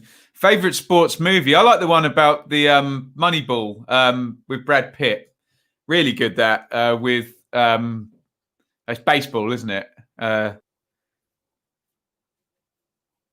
Who's the team? Boston? I can't remember. I really enjoyed watching it anyway. Oakley Booth has gone down and he's holding his entire left leg, basically. I don't know if he's got a muscle problem there or it's just a cramp. He's trying to stretch it out. Looks like he's in some pain. Oakley Booth, we will find out how much. Might just be a little strain or a cramp. Klukas is going to come on. Some strength on the bench, isn't it? Klukas, he'd start for most championship teams. That's Vander von Bern. No idea what that is, but there we go. Watford would have 5 managers by the end of the season. Well, they went up with 4 last time, didn't they? Crikey. I think all fans think that we will win all our games in the championship and get annoyed if we don't say Ivic out. Oh, I couldn't cope with that, Iain. That sounds not the best atmosphere to support a football team in, does it? But there we go. I suppose the difficulty for someone like Ivic is that whilst he has, who's the 4 up top? João Pedro, Ismail Assar, Troy Deeney and Andre Gray. Whilst he has those 4, people will expect him to win every game, doesn't he? We'll take Fletcher and Campbell off soon and park the bus, says Sloth, right at the time as Nathan Collins comes on for Fletcher. So comment of the day there from Sloth there, the Stoke fan. And I do think 158. So that comment is a minute old before he actually saw it happening. So I hope Reading fans don't turn on Pauno. We had a good start and can see what he's trying to do. I hope not too, Charlie. That would be crazy.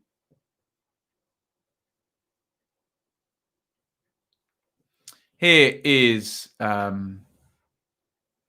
Fox.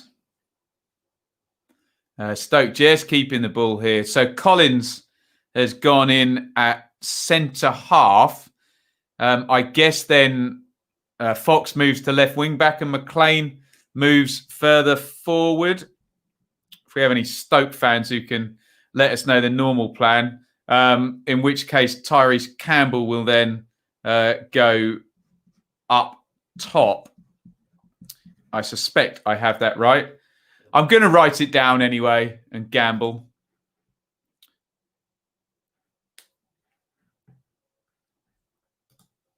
But Michael O'Neill making his tweaks now just with the idea of seeing this game out. Shone Aluko is going to come on for Stoke as well.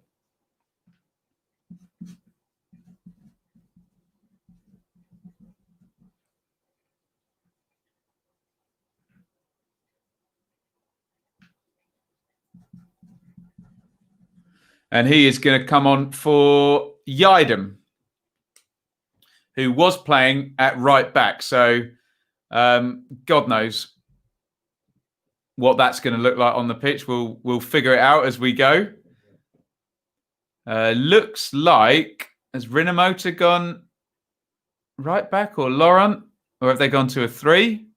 No idea what's going on here with the team that Reading are going to finish the game with.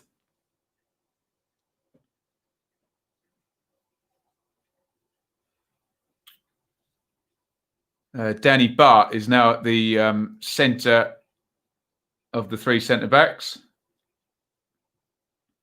Although, to be fair, he has been all game. He's just got Collins by his side now.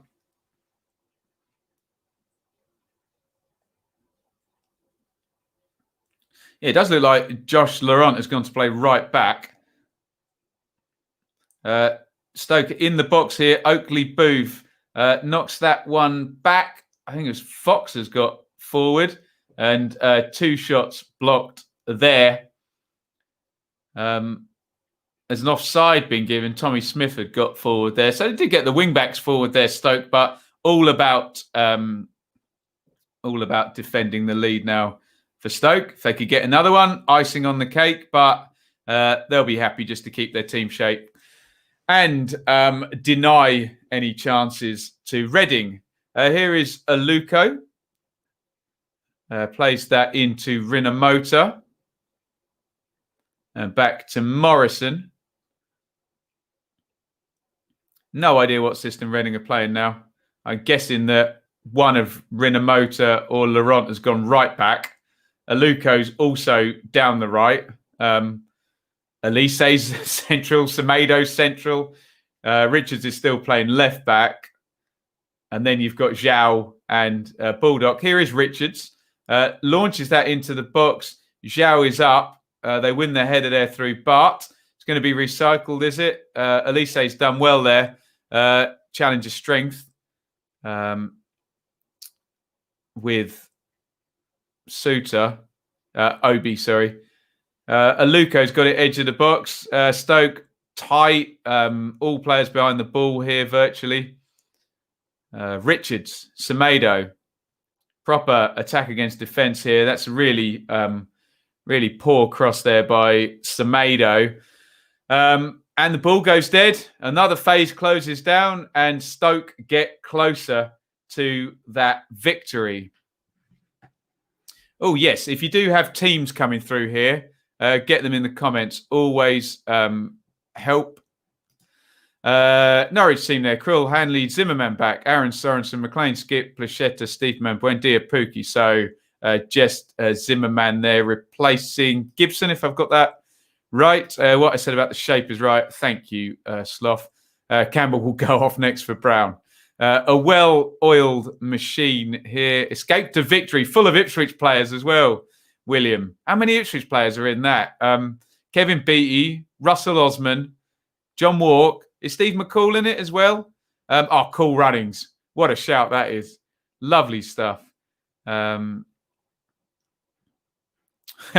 Ashley, come on. 22 points from 11, still a brilliant start. You never know. If you then add even 1.5 points per game for the next 10 games, you're still going to be way up in the table. So Bart says 71st minute, Manchester United 2-1 against Everton. Thank you. Peanuts asks, who do you think will be a dark horse for playoffs in the Championship? I'm sorry to say this, Peanuts, there's not going to be one. We're going to have all 3 of the Year 1 parachute teams up there. And then you have Swansea, Brentford, Stoke and Millwall, none of who are dark horses, really. It's only possibly Reading, isn't it, that could do. I don't think we get a dark horse in the playoffs this season. Jarrett's of fire. Here come Reading down the Right-hand side, Elise cutting in. Oh, the ball's gone loose in the box. Oh, Baldock. That was the chance, wasn't it? He sticks it about a foot wide of the post there. The closest Reading have probably come, certainly in this second half. Baldock spins. Oh, it's good strength. Elise tried to poke in. We get a bit lucky with the bounce, but Baldock nearly steered that in the corner. Gunn wasn't saving that one, was he? Goodness me. It's a Swansea team. Woodman, Bidwell, Gray, Bennett, Norton, Roberts, Fulton, Smith, Lowe, AU, Palmer in today. Interesting. Cool Runnings, maybe want to go to Jamaica. Great film, that, isn't it? Is it a Disney one, Cool Runnings? I think it might be, isn't it?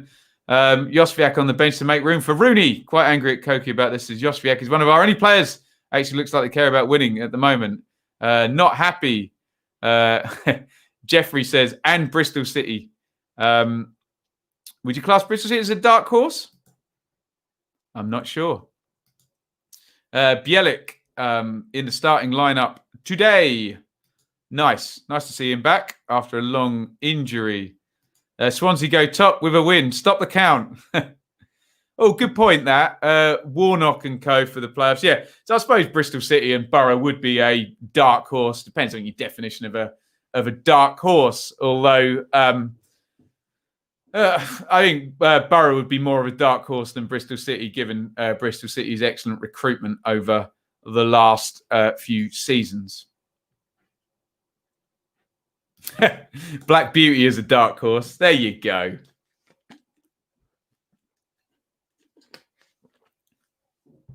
Down the left, here we come with Reading and Baldock. Out to Richards via Laurent. Chipped into the box and headed away yet again by Stoke, who know how to defend, don't they? Tyrese Campbell's gone down. Head injury, face injury. Stroud explaining he has to stop the game.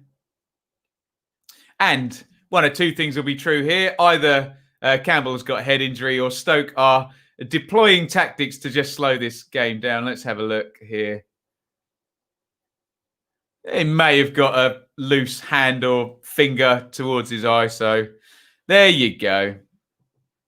Massive amount of credit to Stoke defence. Yeah, they know how to defend, don't they? No club is too big to go down. Worry for both Forest and Derby.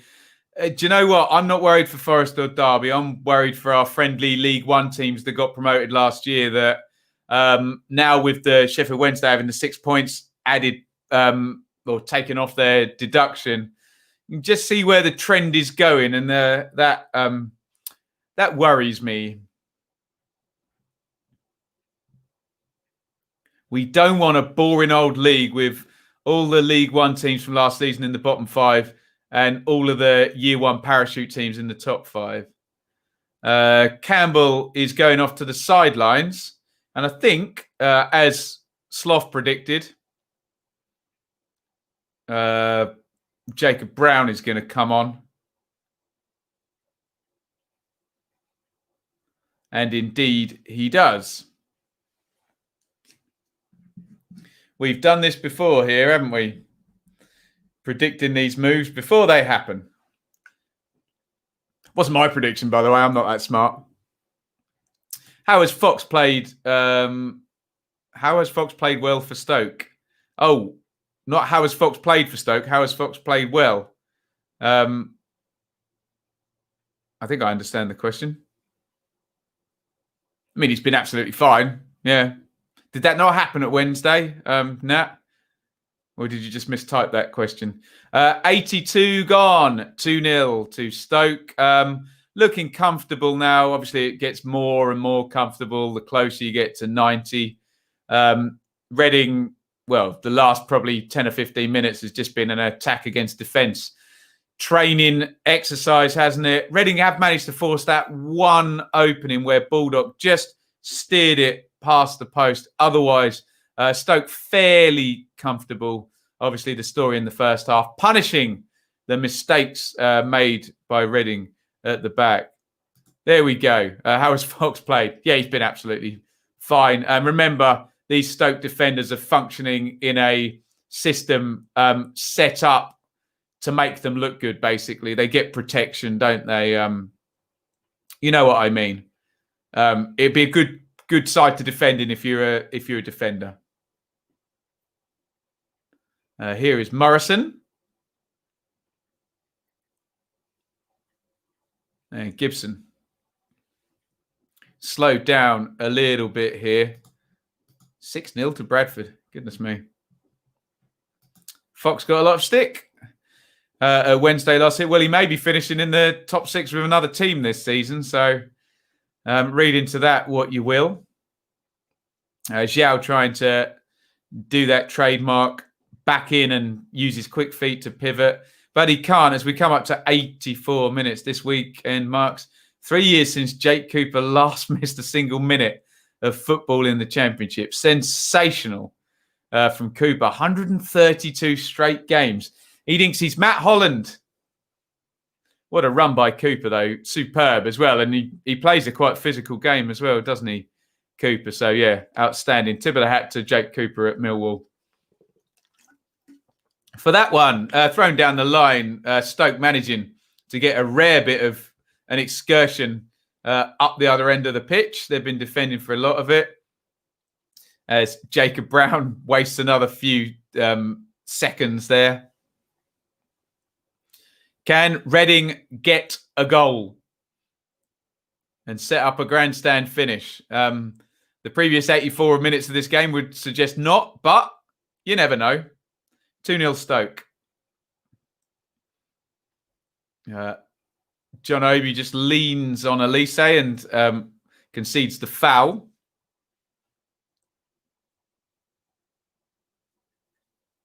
Elise.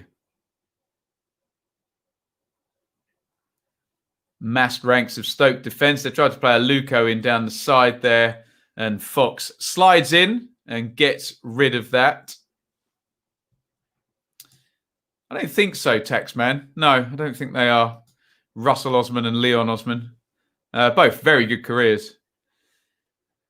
Much vaunted stat in Ipswich Town's greatest season, 80-81, although some would argue when they won the Championship under Alf Ramsey. But the UEFA Cup winning season, Russell Osman played every minute of 66 games. What a performance by him that season.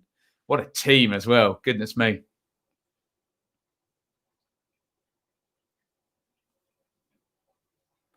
Michael Elise is over a free kick here. 86 gone. Stroud having a word with Zhao and Collins, who's come off the bench. Elise swings that one in and headed away.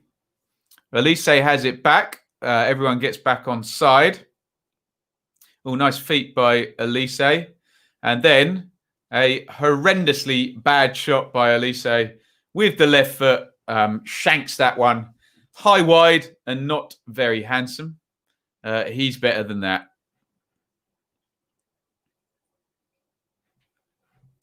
Eric Gates, yes, he was definitely a member of that team.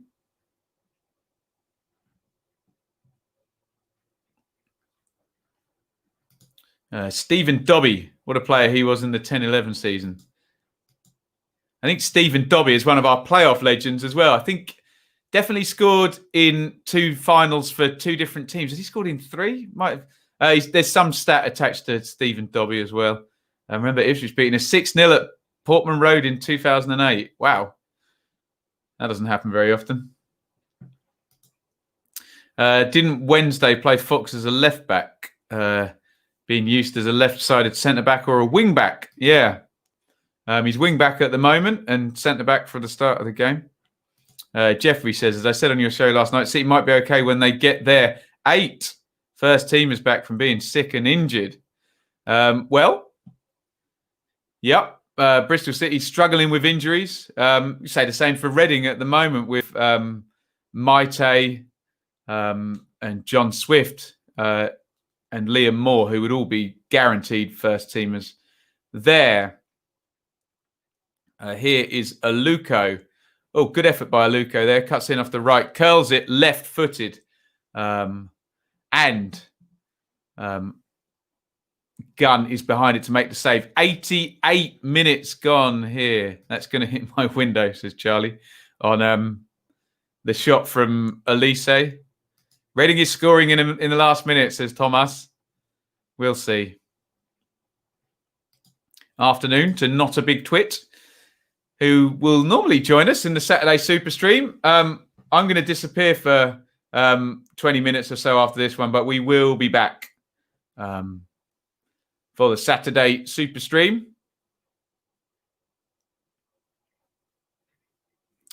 Corner, sorry, a wide one swung in there and headed away. We're coming up 89 now. Stoke looking very good for the 3 points. We'll see on stoppage time, but a 2-goal lead going into it likely, unless Reading can do something from this attack. Not like that, though. Zhao tries to play Aluko in. Aluko stops his run. To be fair, he probably wasn't going to make that ball anyway, but there you go. Not Reading's day today. Tyrese Campbell has been voted the man of the match. He scored the first goal and didn't set up the second goal because we don't think he touched it on the way through. We think Fletcher was probably onside. Anyway, Ben, is it true that you're on I'm a Celebrity this year? I'm not, but I can't comment on one person who might be. Here is Josh Laurent, plays it to Elise. Yeah, Campbell's going to have a good career. And as I said, check out my 10 players to watch under 21. 5 minutes of stoppage time. Campbell was in there, obviously. Aluko loads that one into the back post. Nobody there, really. A bit of a sense now of Reading a little bit hopeful with their shape and their attacking here. It feels like they've just tried to get attacking players onto the pitch. Osman was not liked at Bristol City. The only player I ever heard booed when he scored.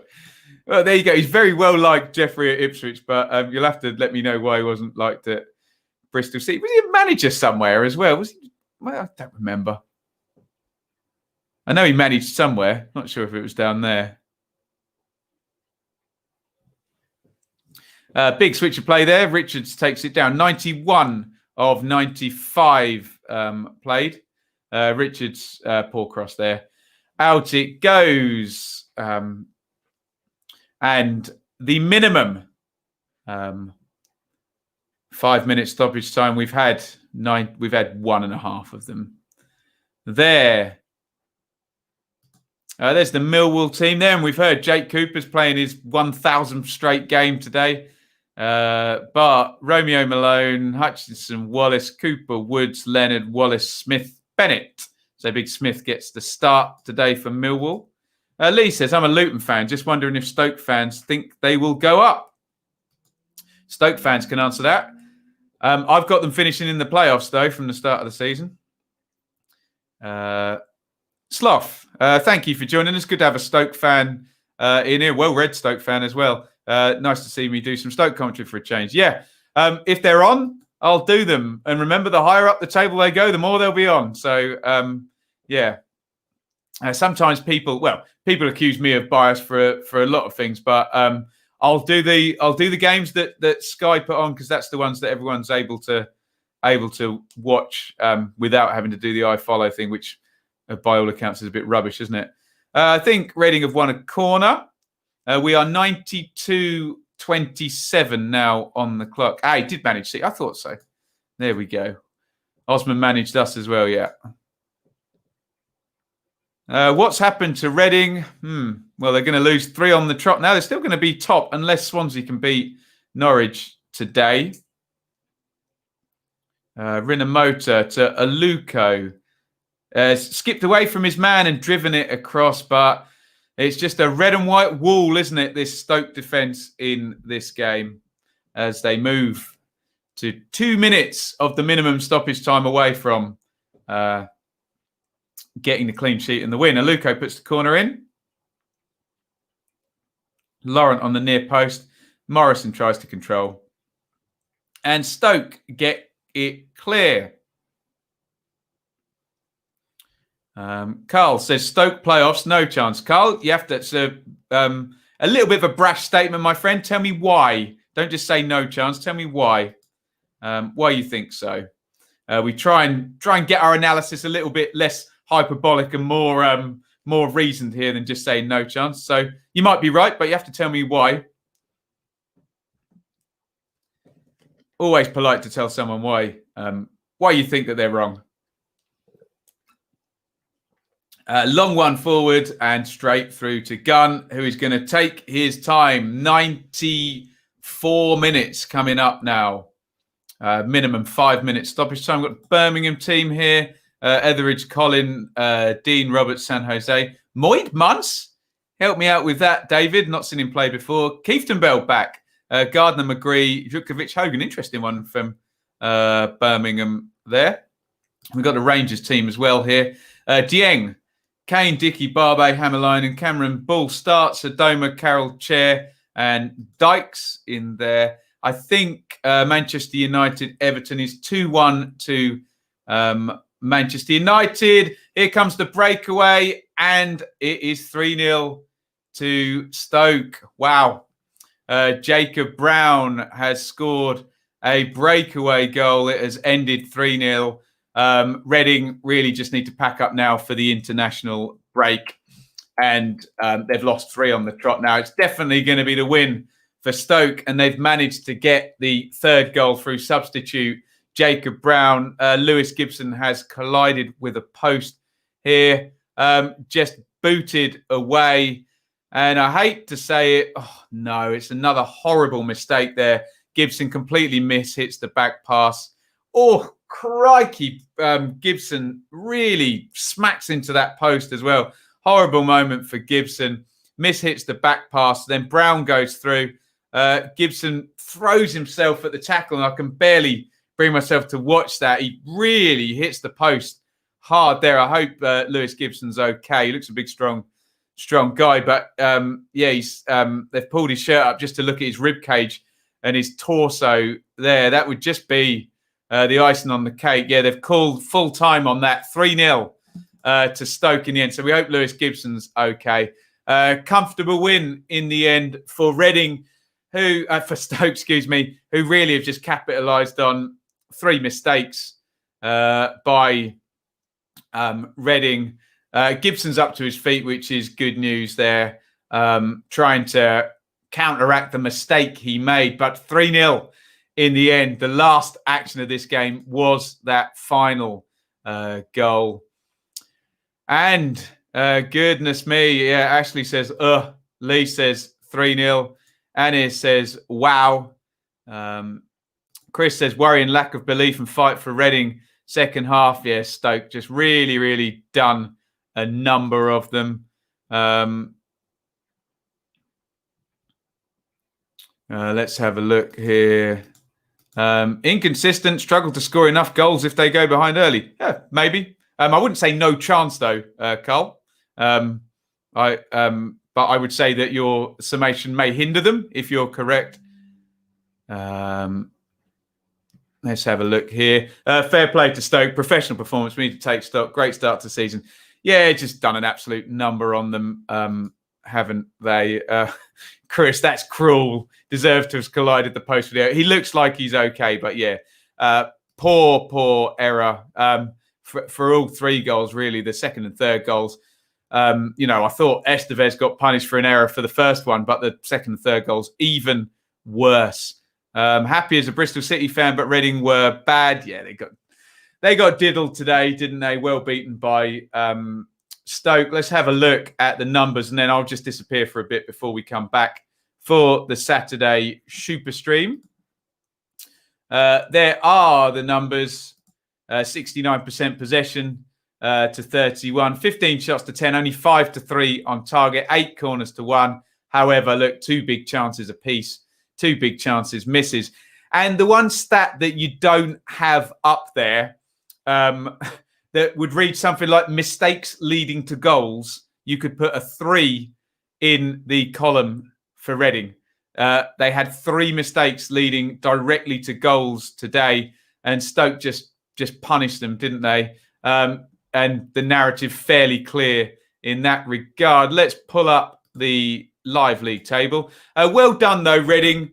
I know it's 3 straight defeats, but the brilliant start gives them 22 points from 11, but 0 points from the last 3 games. Stoke are on the grind, and they win every other game, don't they? 18 points from 11. They're currently in the top 6. They may not end the day in the top 6, but I personally predicted that they would finish the season in the top 6, that they would grind it out over the course of the season. I've got no reason to believe they won't. However, above them, you do have Norwich and Watford, and just beneath them, Bournemouth, those year 1 parachute teams who have just got enough size and quality to maybe do this. Reading, Bristol City and Borough would be the ones who are going to have to fight to keep in that top 6, but good luck to all 3 of them. And certainly Reading are going to finish this international break either top or certainly in the top 2, and Bristol City may do as well. So, yeah, good work from both of those. Let's quickly hit a few more comments and then we will head away.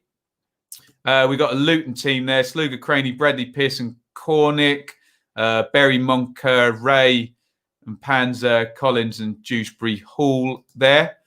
Apparently, 3-1 to Manchester United there. Thank God it's the break, says James. Don't worry. Yeah, don't turn on Paunovic. And, yeah, injured players for Reading as well, and for Bristol City indeed. Everybody's got injured players, for goodness sakes. Begovic, this is the Bournemouth team there. Rico, Kelly, Mepham, Stacey, Stanislas, Cook, Lerma, Brooks, Danjuma, Solanke. So no King in there, but still some expensive, experienced players there. We will indeed see, Carl. That's the beauty of predictions. My dogs are having a good bark, so I guess the delivery has just arrived at the house there. Right, look, I'm going to call it quits until the Saturday Super Stream. Let me say thank you to everybody for joining. We'll have a quick rest and I'll be back very, very soon for the 3 o'clocks. It was Reading 0, Stoke 3 in this one. Reading being punished for a few mistakes, and a thoroughly professional, efficient job done by Stoke of doing that as they take all 3 points. Thanks for watching. Hang around and we'll see you on the next stream, which is the Saturday Super Stream in about 15 minutes. Over and out. Thank you so much for watching. If you enjoyed this video, please hit the like button to see more videos from this channel. Hit the subscribe button and to be notified every time we upload. Ring the bell for those notifications to come through on your device. If you really want to support the channel and me as a content creator, I will be eternally grateful if you head over to the merch store and grab something, or support over on Patreon, patreon.com/Benjamin Bloom. Thank you for your time. Go and watch another video.